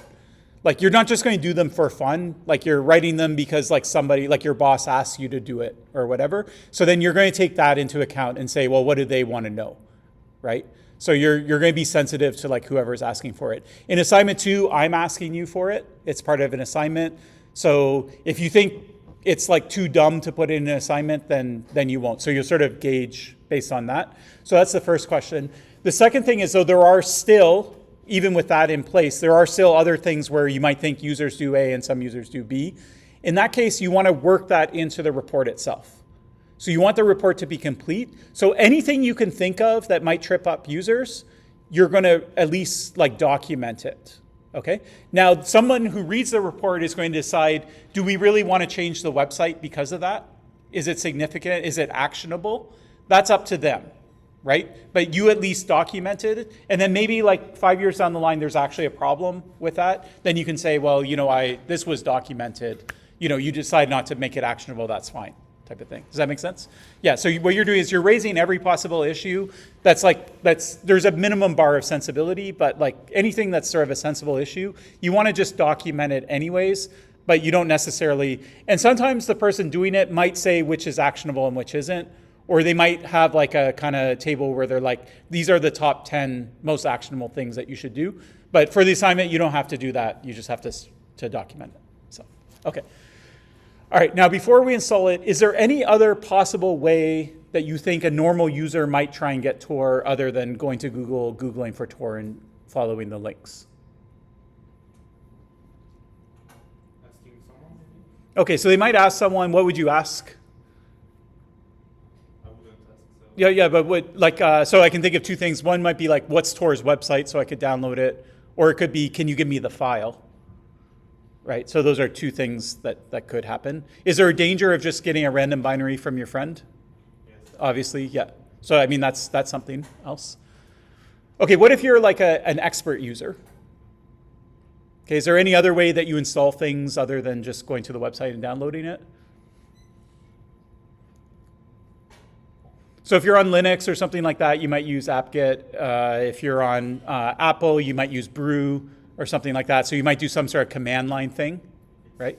It's open source, you can compile it as well. Yeah, if it's open source, you can get the source, you can compile it. It is. Okay, so that's another thing. Most of the novice user isn't going to do that, but that's something that you could mention anyways. Then you could go and see if that process is as easy to use. But then you should change your configuration of user to like a more expert user.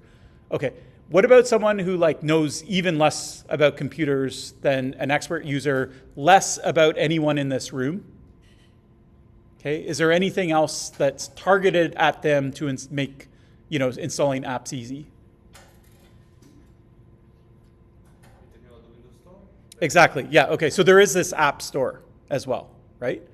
Now, we probably tend not to use it because we're comfortable going to the website and downloading things, but there's people who don't use the web, they use the app store, and so they could also try and install it through the app store. Okay, so this is where in a report you could say, okay, some users are going to go to the website, here's what that process looks like. There's no real usability catches, nothing like major to report there. Other users might try the app store, so I'm going to try that too. Okay, so your job as the evaluator is to try all the possible paths and report any usability issues on any possible path as well. Again, within reason. Okay, so the App Store is I think it's relevant enough, especially for novice users, that let's try that as well. So we're going to try and install it through the App Store in addition to installing it the way that we did. Okay, so now I'm at the App Store, so how do I get Tor through the App Store? Okay, so there's a search button, I'm going to put in Tor. Okay, so here it is, the first link, Tor browser plus VPN plus ad blocker. 2.5 out of 5 stars. Okay, so what do I do? In-app purchases. So I would click get, and it would download. Is this a good thing to do?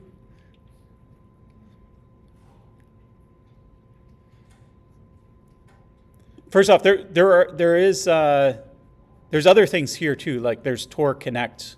Which one's the real Tor? Tor browser plus VPN plus ad blocker, Tor Connect, Onion browser, iTor Oxy. So which was the Tor project one? Yeah, okay. I know it's small. I'll click on this. It says Brick Dust Technologies LLC. Does that sound like the Tor project? Now it just changed. Now it's Onion private browser and Orbot. Horrible ads, no multiple windows. Okay, so the answer here is that none of these are Tor. Okay, so Tor themselves do not distribute through the App Store. Okay, is it possible that a user might say that looks like the Tor logo, it's called Tor, it's in the App Store, it seems to be doing what Tor is, I'm going to get the malware version of Tor, install it? Yeah. It's absolutely possible. Okay, so that's something you can put in your report. Can the Tor project do anything about this? Not really. I mean, they could put the real Tor in and then hope that it's the top result. But they might have ideological differences with Apple, and they might not want to put it in the App Store, because putting stuff in the App Store requires a bunch of, developer certificates from Apple and things like that. And so maybe there's nothing they can do about it, but you should at least report it. It's your job in a usability report, again, to report everything, not just the things that are actionable by the people making the software itself. Sound good? Okay. All right, so let's go back to installing the real Tor.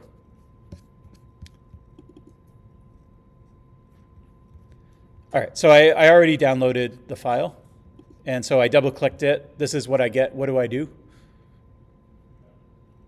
Do I double-click on this?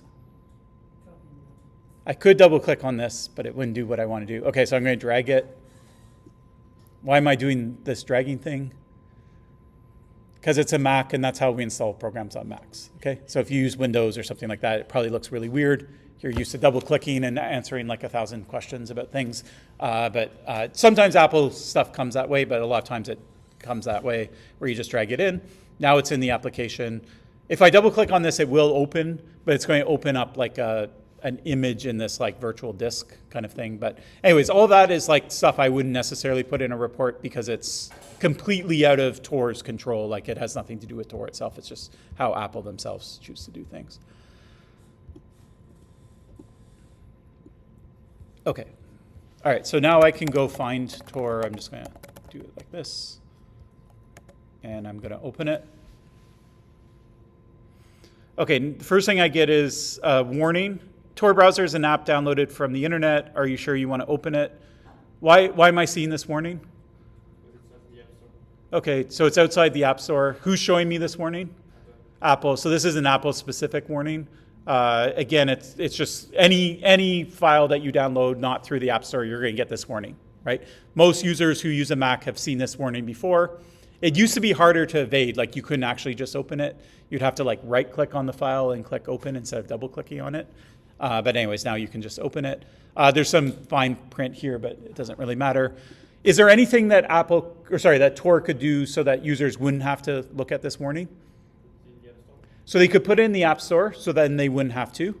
And they could also, it sort of goes hand in hand with going in the App Store, is they could get a certificate from Apple, and then they could sign the software with that certificate. Then Apple would know who they are, and then it wouldn't warn the user, even if they didn't get through the App Store as well. Okay. So the Tor project, if they want to get rid of this warning, they could choose to, but it would involve like registering with Apple development and getting a certificate. Okay, so anyways, if you think that it's pretty clear like what the user's next step is, they want to open it. What do? I click on the button, I open it. After I click on it, it's opening, right? So that's sort of, that's sort of apparent. Okay. All right, so now what I'm looking at here is Tor. So Tor is a web browser. Okay, so it's not software that sits in the background. It used to be like software that would sit up in your taskbar. It would kind of intercept traffic, but now it's just a browser window itself. Okay, and so my core task is, well, first off, I want to like sort of install and configure it. I'm looking at it now, so I might decide, okay, that's over. That core task is now done. It's installed, it's configured, it's sitting there, it's happy. Okay, my next core task is I want to go to a website. I want to go to Concordia and hide my IP address. Okay, so I'm looking at this. What do I do? Okay, so first off, let's just read the dialogue itself. So it says, connect to Tor. Tor browser routes your traffic over the Tor network, run by thousands of volunteers around the world. Always connect automatically. I have configure connection. I have connect. What do you think is the button that I need to press on? Is connect. Okay, so that's fine. So it's probably pretty obvious. What does connect mean? Okay, so I need to connect to the Tor network. Yeah? Does the normal user know that? No. Not necessarily. They just think I open up the browser and I go to Concordia, right? What if we try and do that? What if a user's like, I don't know what I'm connecting to, so I'm just going to go to Concordia. Is it possible that a user might try and do this? Absolutely, yes, right? Okay. What should happen if I go here? Okay, so I should be able to access the server. Will it know my IP address? Yeah. It will, right? Okay. Is that a dangerous error? Yes. Yeah, that is a dangerous error because now my IP address is there, okay? Now, let's see what actually happens. Okay, it doesn't go anywhere. So Tor anticipated that users would make this dangerous error, and they stopped them. Okay, they just bounce them back, and you can try and type in URLs. It will never connect to any website until you connect to Tor itself, okay? Now, you might still say users don't know, like, they don't have a mental model of what Tor is. They just know it's something that hides their IP address. They don't know it's a network that you have to connect to. You all know that because we just spent an hour talking about it, right? So here, the dialogue is meant to try and settle that issue for users. Okay, so first off, it says connect to Tor. So it's putting that mental model for users that you have to connect to Tor kind of like first, right? And then it says the Tor browser routes your internet traffic over the Tor network. So I'm connecting to the Tor network, and it's going to route my traffic for you. Okay, so what the Tor project's doing is they're trying to guide the user. They're trying to explain. They're not like, I'm going to sit back for 5 minutes and I'm going to tell you all about Tor and how it works. Okay. They're just like, the user needs to connect to Tor. I'm going to tell them enough to know so that they know that they have to connect, and that's kind of like the next step. Okay? So this is actually an example of really good usability. Okay? Because it's on G1 and G2. It's G1 especially, it's making the user aware of the step that they have to do. Okay, it's a non-conventional step. Users aren't going to know automatically they have to connect to a network to use Tor. And so the software is making that apparent to the user. It's doing it in a friendly way. It's not talking about SOCKS proxies and IP addresses and things like that, right? The language is pretty easy to understand, right? So if I was writing the report, I would say, wow, this is really, really good on G1. You know, the button is big and purple. It's good on G2. I know what I need to click, even if I'm not really paying attention. And, you know, it's really good on G6 as well. Because I think they did a good job of trying to explain it in a simple way without using a lot of technical language kind of thing, okay? The other thing I really, really like about this, what I'm looking at right here, is actually in the top right. So in the top right, it says not connected, right? So remember G8 says users should be aware of the application status at all times. If I look at the screen, is there any way I get confused and think, oh, maybe it's already connected? Pretty much no, right? A, it says explicitly it's not connected. And here it's telling me to connect, right? So like there's no confusion that at this point I'm not connected kind of thing, okay? So this is also really, really good in terms of G8, okay? So that's something else I would put in a report. Okay, now we're ready to connect, right? So we'll click the purple button. Okay. So now it says establishing a connection. Tor browser routes your traffic over the Tor network run by thousands of volunteers across the world. So that's sort of the same language as before. Here it's switched from not connected to connecting. Yeah. And here it also says establishing a connection. So what's the status of the program right now? Running. Are we connected to Tor? No. Okay, we're not connected to Tor. It's running. So it's trying to establish the connection. We're not connected, but we have done the action to connect. Okay? Now the question is, what's the next action? So I know the next action. The next action is I want to get connected. I'm connecting now. I want to be connected. So what do I do to get connected? Wait. Okay, why do you think wait?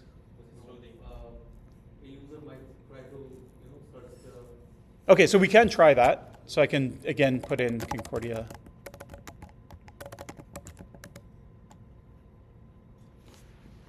Okay, so it's just hanging.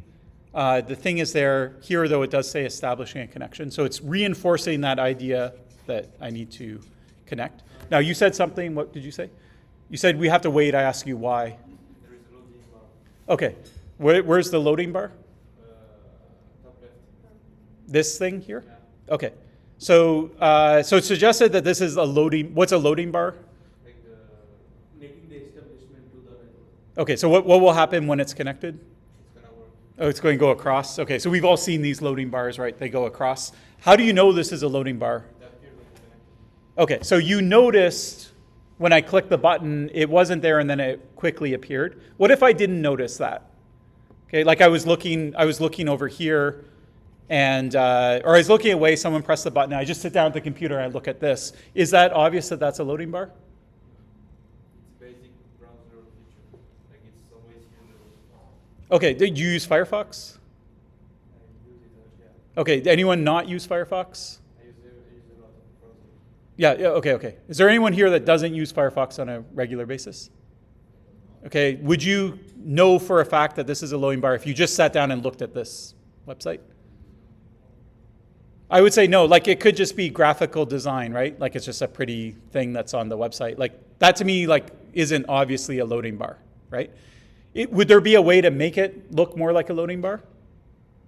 Like it could say loading, it could say 5%, and have like a bar or something like that. Then it would look like a loading bar, okay? So this looks really nice. It's a lot cooler looking than a standard loading bar. But from a usability perspective, if I get stuck here, I don't actually know that it's a loading bar, I would say, okay? So that's something I would report on. So I would file that under G8. I'm not sure. I know it's not connected, but I don't know that it's sort of like halfway through connecting. And the interface, there's a problem under G7, which is, it's trying to show me a loading bar, but I don't necessarily know that that's a loading bar. Okay? There's circumstances under which I wouldn't know that. I'm not a Firefox user. I'm not expecting a loading bar to look like that. And I missed it when it very quickly went to 5% from 0%, which happened in an instant. Okay? All right. Now, let's go back to the next task. So the current status is, I'm going to keep this actually not full screen so you can see the full interface. So it's still connecting. Okay? I'm waiting because of that progress bar. Okay? Why is it taking so long? Tor's slow. I warned you that Tor's slow, right? How long is it going to take to connect, do you think? Half an hour? Who thinks faster or slower? What's normal for Tor? How long does it normally take to connect? 5 minutes max. 5 minutes max. Okay. So we're guessing, does a user know how long it should take? They don't really have a gauge. Okay. And so what I would like for this to do is eventually time out if it's going to have a problem connecting. Okay. And so voila, you see the screen has just changed. Okay. And it says the Tor browser could not connect to Tor. Okay. So what was happening there was not the case that it was taking Tor a long time. I warned you that Tor's slow. It is not that slow. It doesn't take 5 minutes to connect to Tor, but you wouldn't know that, right? And so we just sat here and we waited because we didn't know any better. We didn't know it was weird that it was taking so long. We just thought that that's what Tor was, okay? So that might be a problem for some users. Some users might give up. They might think it's not working. What I would suggest here is that it should have timed out a little bit faster. Like we waited a pretty long time, right? I don't know that users are necessarily going to wait that long. I think it should have timed out faster, but it did at least time out. It did give you a dialogue. And so now we're going to look at this and we're going to see what we need to do next, okay? So what do I want to do next? Okay, so I still want to connect. I want to connect to it, okay? Am I not connected? No. I'm not connected. Here it even says potentially blocked, okay? So I have to do something else. What's the something else that I have to do? Well, I'm going to read it, and hopefully it's going to tell me what that something else is to do, because I don't know anything about Tor, okay? So I'm going to read it. It says, the Tor browser could not connect to Tor. If Tor is blocked in your location, trying a bridge may help. What's a bridge? Another path. Okay. Okay, so it sounds like something on a path. Does a user know what a bridge is? Okay. So you're guessing because we spent an hour talking about Tor. So it's going to be like some node that gets you to the first node, right? But if you don't know anything about Tor, you don't even know that you didn't know there was a network until it tried to start connecting. You're not going to know what a bridge is. Okay? So this could be better, right? It could say they could use a different word that's not jargon, or they could define what a bridge is. Right? So that's something I would report and just say this is like pretty readable, but like people, they're not going to know what a bridge is. Connection assist can help choose one for you using your location, or you can configure your connection manually instead. Connecting to Tor, relay failed, timeout. So this is kind of jargony, but it's also, it could display all this like log stuff right away, which it chooses not to do, okay? So this is doing pretty good in terms of being usable, but it could be a little bit better, I think, specifying what a bridge is and how it helps and things like that, okay? Now, I am happy about, I know the status potentially blocked, so that's great. And I do know what the next action is, right? The next action is I can't connect. I'm going to try a bridge. There's a button here that says try a bridge. I don't know what a bridge is, but I know that I have to click that button, okay? So I'm probably going to make the right decision anyways, even if I don't really know what's going on. And so it's doing good in that terms. It's trying to bring the user that doesn't have the right mental model to do the right action, okay?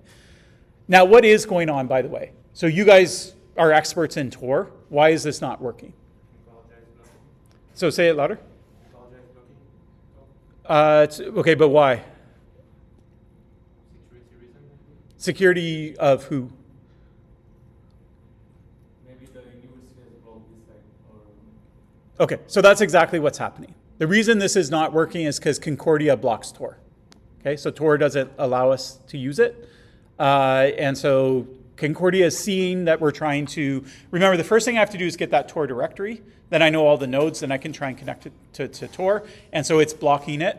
I do have an encrypted channel to the directory, okay? But it just knows the IP address of the directory. It says, okay, that's Tor traffic. Even though it's encrypted, I know the IP address of where that's going. I know it's Tor. I'm going to block it anyways. So it's being blocked by Concordia itself, okay? Now, can we use Tor from Concordia then? Yes. Yes. Okay. Why do we think that? Because it works. Okay, because it works, but it's not working yet. You can do it with a bridge. Okay, so we can use this bridge thing, so hopefully that's going to work for us. Okay. The reason I think Tor will still work from Concordia is, remember, one of its purposes is if you're in a country that blocks certain websites, you're supposed to use it. Do you think those countries block Tor? Of course, right? If you're going to block a whole bunch of websites, you're also going to block Tor, right? So the whole reason this bridge thing exists is to get around censorship, network level censorship, okay? So right now, Concordia is like the great firewall of Concordia, okay? And it's blocking our access to it. And so sitting here at Concordia on their network is not that different than being in a country that doesn't let you, that censors the internet, okay? If Tor works in those countries, which is its use case, then we should be able to get it to work here, okay? So what would you do next? Okay, so we're going to click the button and we're going to do this bridge thing. There is one other thing that I could do, although I don't know if it would actually work here, is sometimes in past years what I've done is I've tethered through my phone. And then my phone doesn't block it, and so then I can get it going. But what we're going to do is we're going to actually try and get it going on Concordia's network. Also, cell reception down here, because we're like in the basement of Valberg, doesn't work that well. So we're going to see if we can evade it. Okay, so I'm going to click trying a bridge.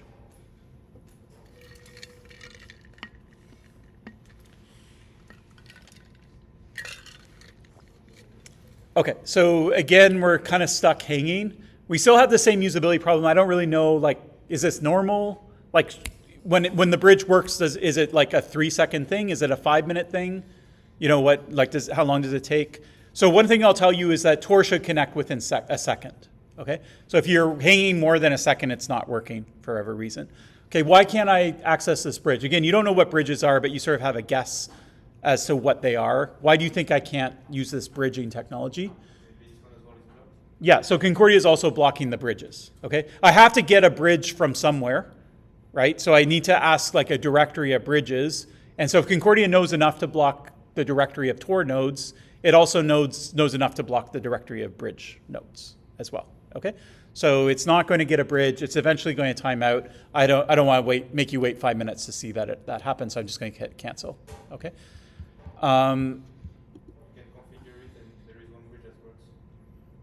Okay, yeah, we'll get there. Okay, there was an option before. I can't really get back to it. I think if I waited out the wait out thing, it would have an error message and it would say, okay, do you want to manually configure a bridge? So then I would click on it. Now I think you're going to start losing normal users, unfortunately, so that's something you could report. But we're going to try and see if we can get it. So if I click that button that existed before, would exist again, it's going to take me to this. It's going to take me into the settings. It's going to take me into connection. And then it's going to take me to this dialog called bridges. Okay. Now this dialog is pretty good. I would have liked to see this language earlier when it first introduced the concept of a bridge, but it just says bridges help you securely access the Tor network in places where Tor is blocked. Okay. Tor is blocked in Concordia. Okay. So this bridge is the thing that's going to help me do it. Okay. Depending on where you are, one bridge might work better than another, so that's fine. I can say where I am. So I can say Canada. I can click choose a bridge for me. And this is actually the same thing as clicking this. It already was defaulting to Canada and doing a bridge. I'm not going to do it because, again, it's just going to hang for 5 minutes and nothing's going to happen. Okay? All right, so I can't get a bridge because Concordia is also blocking the bridges. Okay? So how do you get a bridge? Change the location. So say again? Location, change the location. I can change the location, but then it's going to just, like, I'll try this. It's just going to try and get a server in China instead of Canada, but Concordia is still going to block it. Yeah. Oh, maybe it goes through.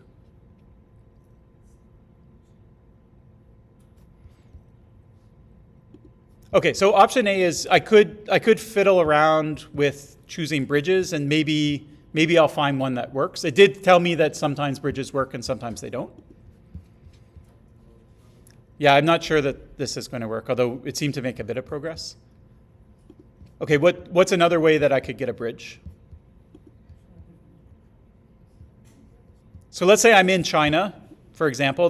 China is an example of a country that censors the internet. How do I get a bridge if I'm in China? So this is Tor's idea. I don't expect you to know this. I'm just sort of opening the conversation. So Tor's idea is that actually you might do it person to person. So you might know journalists there or dissidents and things like that. And so what Tor people will do is they'll go in, they'll have a set of bridges. They're not going to put it online in an online directory. They're just going to give them to you. And a bridge looks like a string. Like it's literally it kind of looks like a weird random string. But if you know that string, you can copy and paste it into Tor. And if you copy and paste it into Tor, then it will work as long as the government hasn't found out about that particular bridge. Okay, so that's one way that bridges are going to work. Okay, now I could try and call up someone, and ask them for a bridge, right? So that might be one way that we could get online. We don't have time for that. Okay, the second way we can do it is we can try and obfuscate our traffic. What does obfuscation means?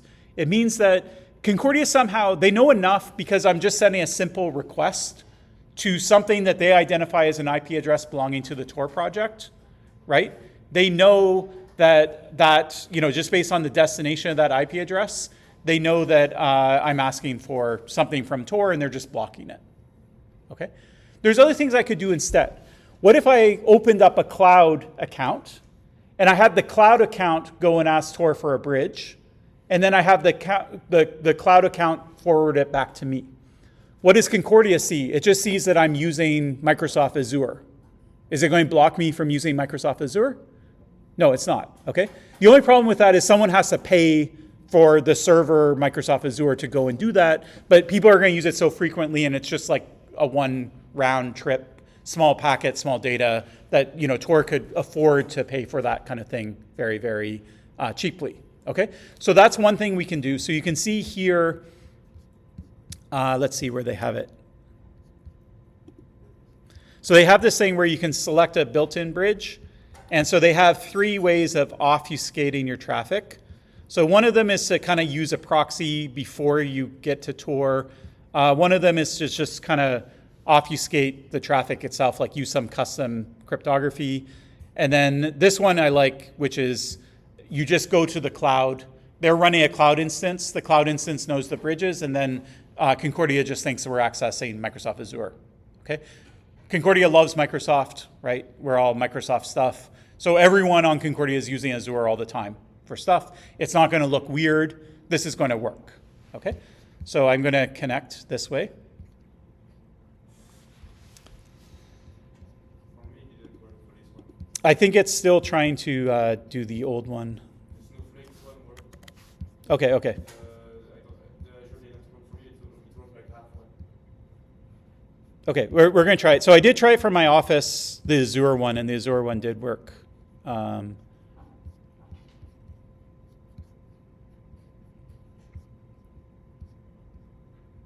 Oh, you can also like email and ask for them and things like that. So they have lots of different options itself.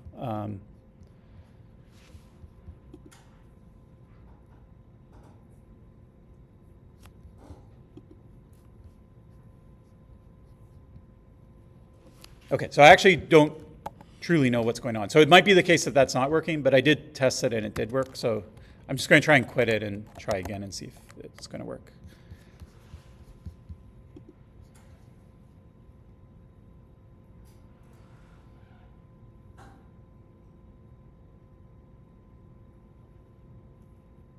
So you can see it is making progress. So this is more obviously a progress bar now because it's going across. Okay, so now it did something. All right, am I on Tor now? How do I know that? Just say it louder. It was connected, it didn't do Okay, it. okay. Where is it?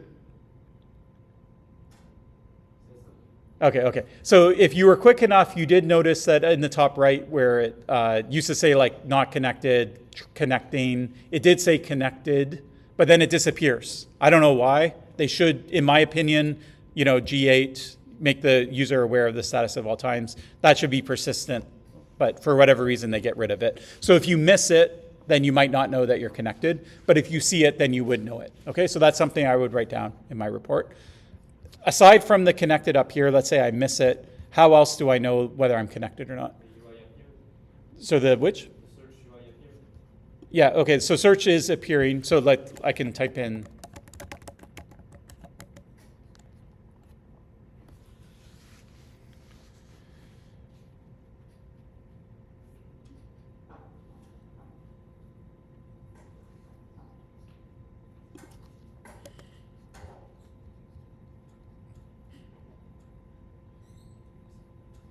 Let's say I search here, there's this onionized thing. Does that mean that it's not going over Tor unless if I click this button or not? So that's maybe something that's confusing. So in this case, I would go to the hidden server of DuckDuckGo, which is a search engine, and in this case, I wouldn't. So that's what that means there. But anyways, it's not actually working. Not sure why. So maybe Concordia have updated their firewall and now they can see that it looks like Tor traffic, even though we're going through a bridge. Okay. Anyways, okay, let me try. I want to show you what Tor looks like. So I'm going to, actually, let me just try and go through my phone. Let's see if I can get enough of a signal down here.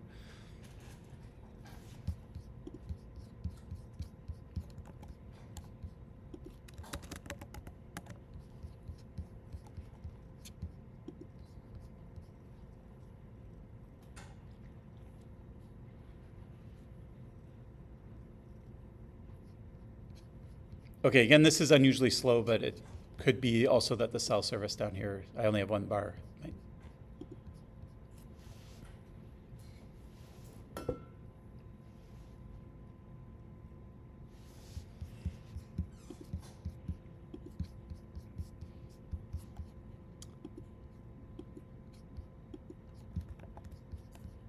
Just gonna get rid of all the bridges. Try again.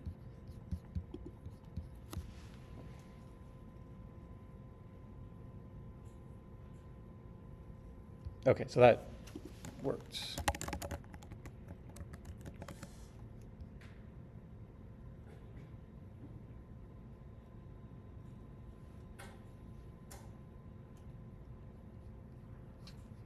Okay, while we wait for it to potentially go to Concordia or not, is there any other way that I would know that this is actually working? So remember, the goal was, I want to go to Concordia, I don't want to leak my IP address. I can tell you it is working, so it won't, I'm not going to commit a dangerous error. My IP address wouldn't leak. But do I know that? Is there any way that the user could know that for sure? That that it went over Tor, that I didn't leak my IP address once I'm on Concordia. Before it wasn't working, so now it's working, so it should be good. Okay. So if you know that Tor doesn't work when it's not connected, if I did that experiment of trying to go to Concordia before it was connected, then I might assume because it's working, which is correct, a correct assumption. But there might be users that never tried that. They didn't try to use it when it wasn't connected. So they might just assume that it always goes to the website, and whether it's connected or not is the difference between whether you're anonymous or not itself, okay?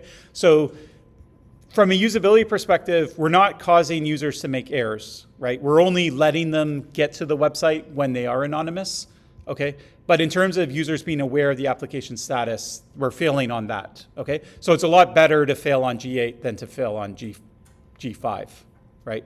So that's good, but not good enough, I would say.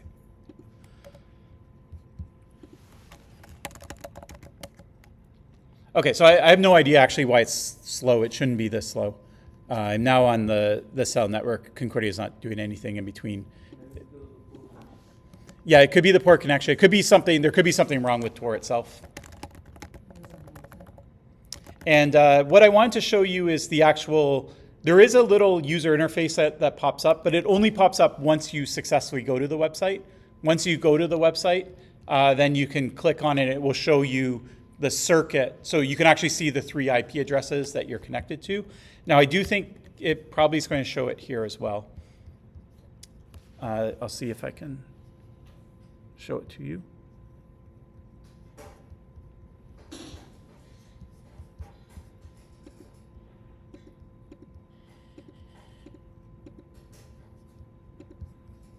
So I don't see it here.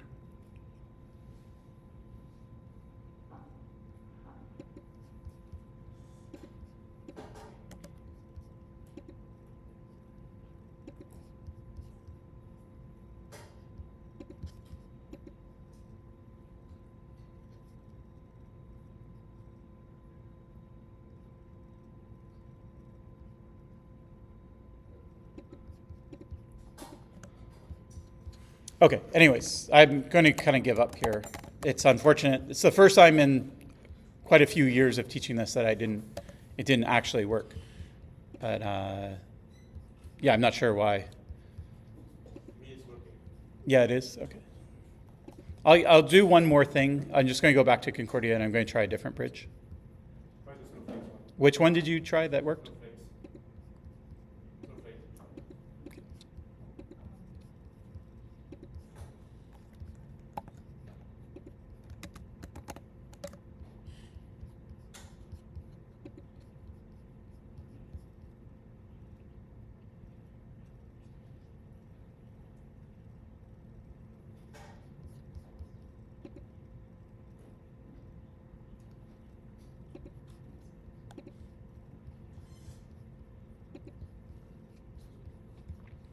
Another thing I could do to debug is just try Safari too and see if it's a Tor specific problem.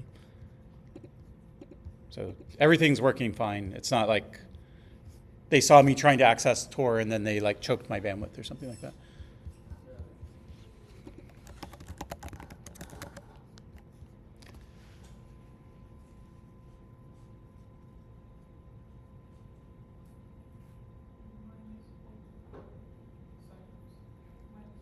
It does work? Yeah, okay. So I don't know what's going on. There's something that it doesn't like about my Wi-Fi or my configuration or my computer or something like that, but other people are able to do it. Okay, so anyways, it doesn't look like magic. Basically, I would go to the website, it would load, that would be fine. There would be a dialog. It's kind of buried to see like that I am connected to Tor. It would show me the path through it. So I might criticize it a bit on like how hard it is to find that information. What else? Okay, then let's say I want to get rid of it, so I don't want to use Tor anymore. What do I do? Sorry? Yeah, like if I don't want to use it though, like what do I, like uninstall? You don't want to use the application anymore? Yeah. Yeah, you uninstall it. Okay, you uninstall it, but like I want to use it tomorrow. I don't want to uninstall it. Hey, just close it. I close it, okay. All right, so that's simple, right? But our users, now here's another thing. I'm now connected to Tor, right?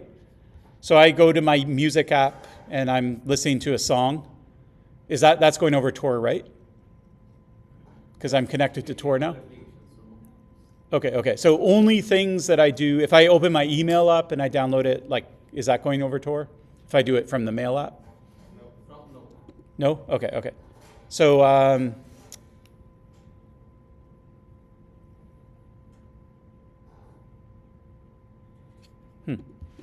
wonder if this is actually a certificate problem.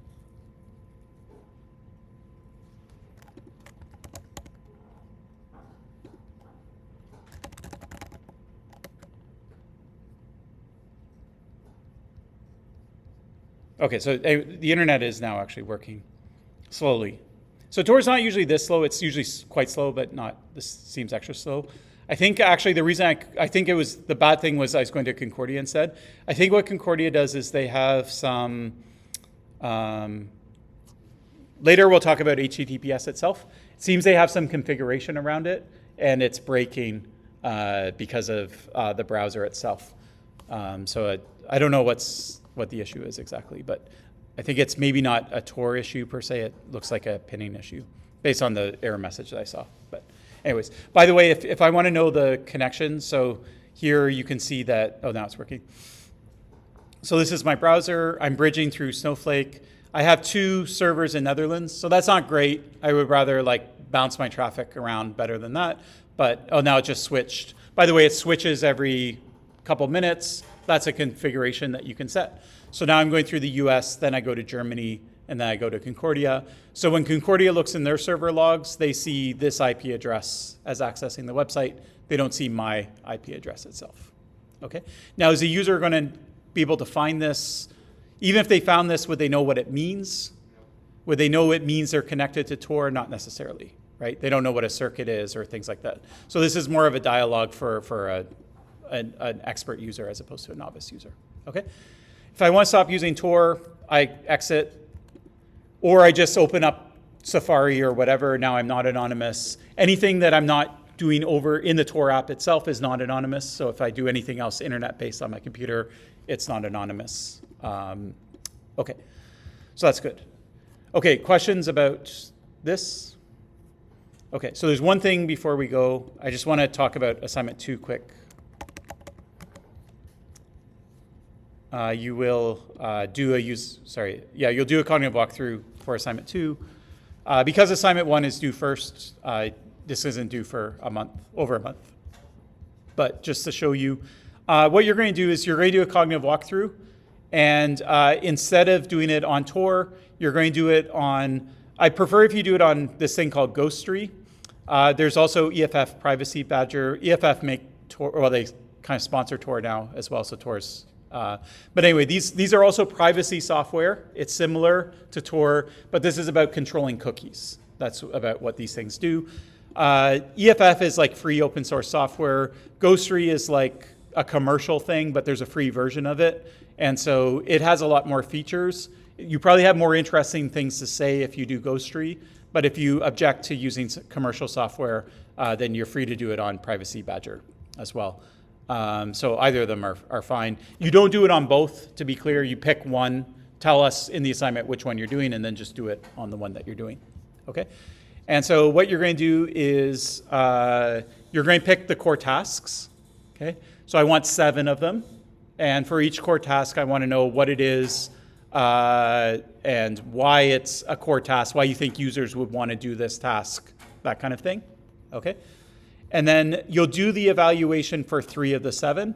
Doesn't really matter which 3 you choose, but try and choose 3 that are substantial, right? If it's some core task that's over in a second, you're not going to write a big assignment about it. Your assignment's going to be over, okay? So try and pick some of the tasks that actually involve multiple steps to use as your evaluation. The guidelines you'll use can or should be the same as what we use for Tor. I close the slides, but the G1 to G8, you use those. You don't have to invent those yourself, okay? And more or less what you're going to do is you're just going to walk through, and at every step you're going to say what you're seeing, okay? And you're going to tell me whether you think a normal user, again, this is targeted at normal users. It's software meant for everyone. So if you think a normal user is going to have a problem, if they have a problem, which of the Gs are they having a problem with? Okay? If you don't say anything about a particular guideline, like you don't mention G3 at all, the assumption is just that there's no problem with G3. So you don't have to explicitly say that at every step. Like There's no problem with G1 to 8. There's no problem with G1 to 8. It's just implicit, okay? And again, if you see something you really like, that you think is really good on usability, you can also praise it and say, this is actually really good on G3 or G4. So it doesn't have to be all negative things, but you do want to find any negative things and point it out, okay? You can use screenshots, but I want the whole thing to fit within, what do I say?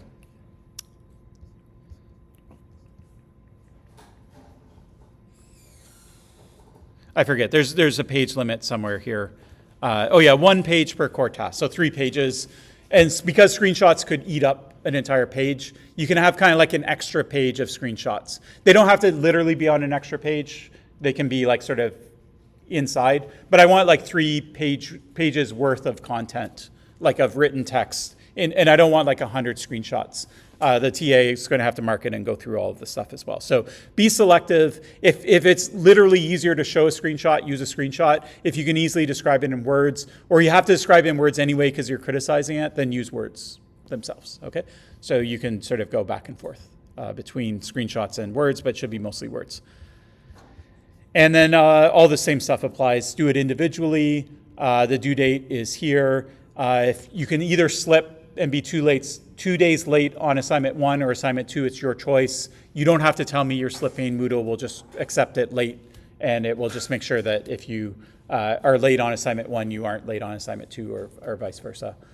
If you hand in assignment 1 on time, you might as well slip on assignment 2 because there's only 2 assignments. And yeah, that's more or less the assignment. Any questions about it? Okay, it's a while away. I'll try and talk about it again when we get closer to it, just to remind you. But yeah, that's it. Okay, that's all. We'll see you next week.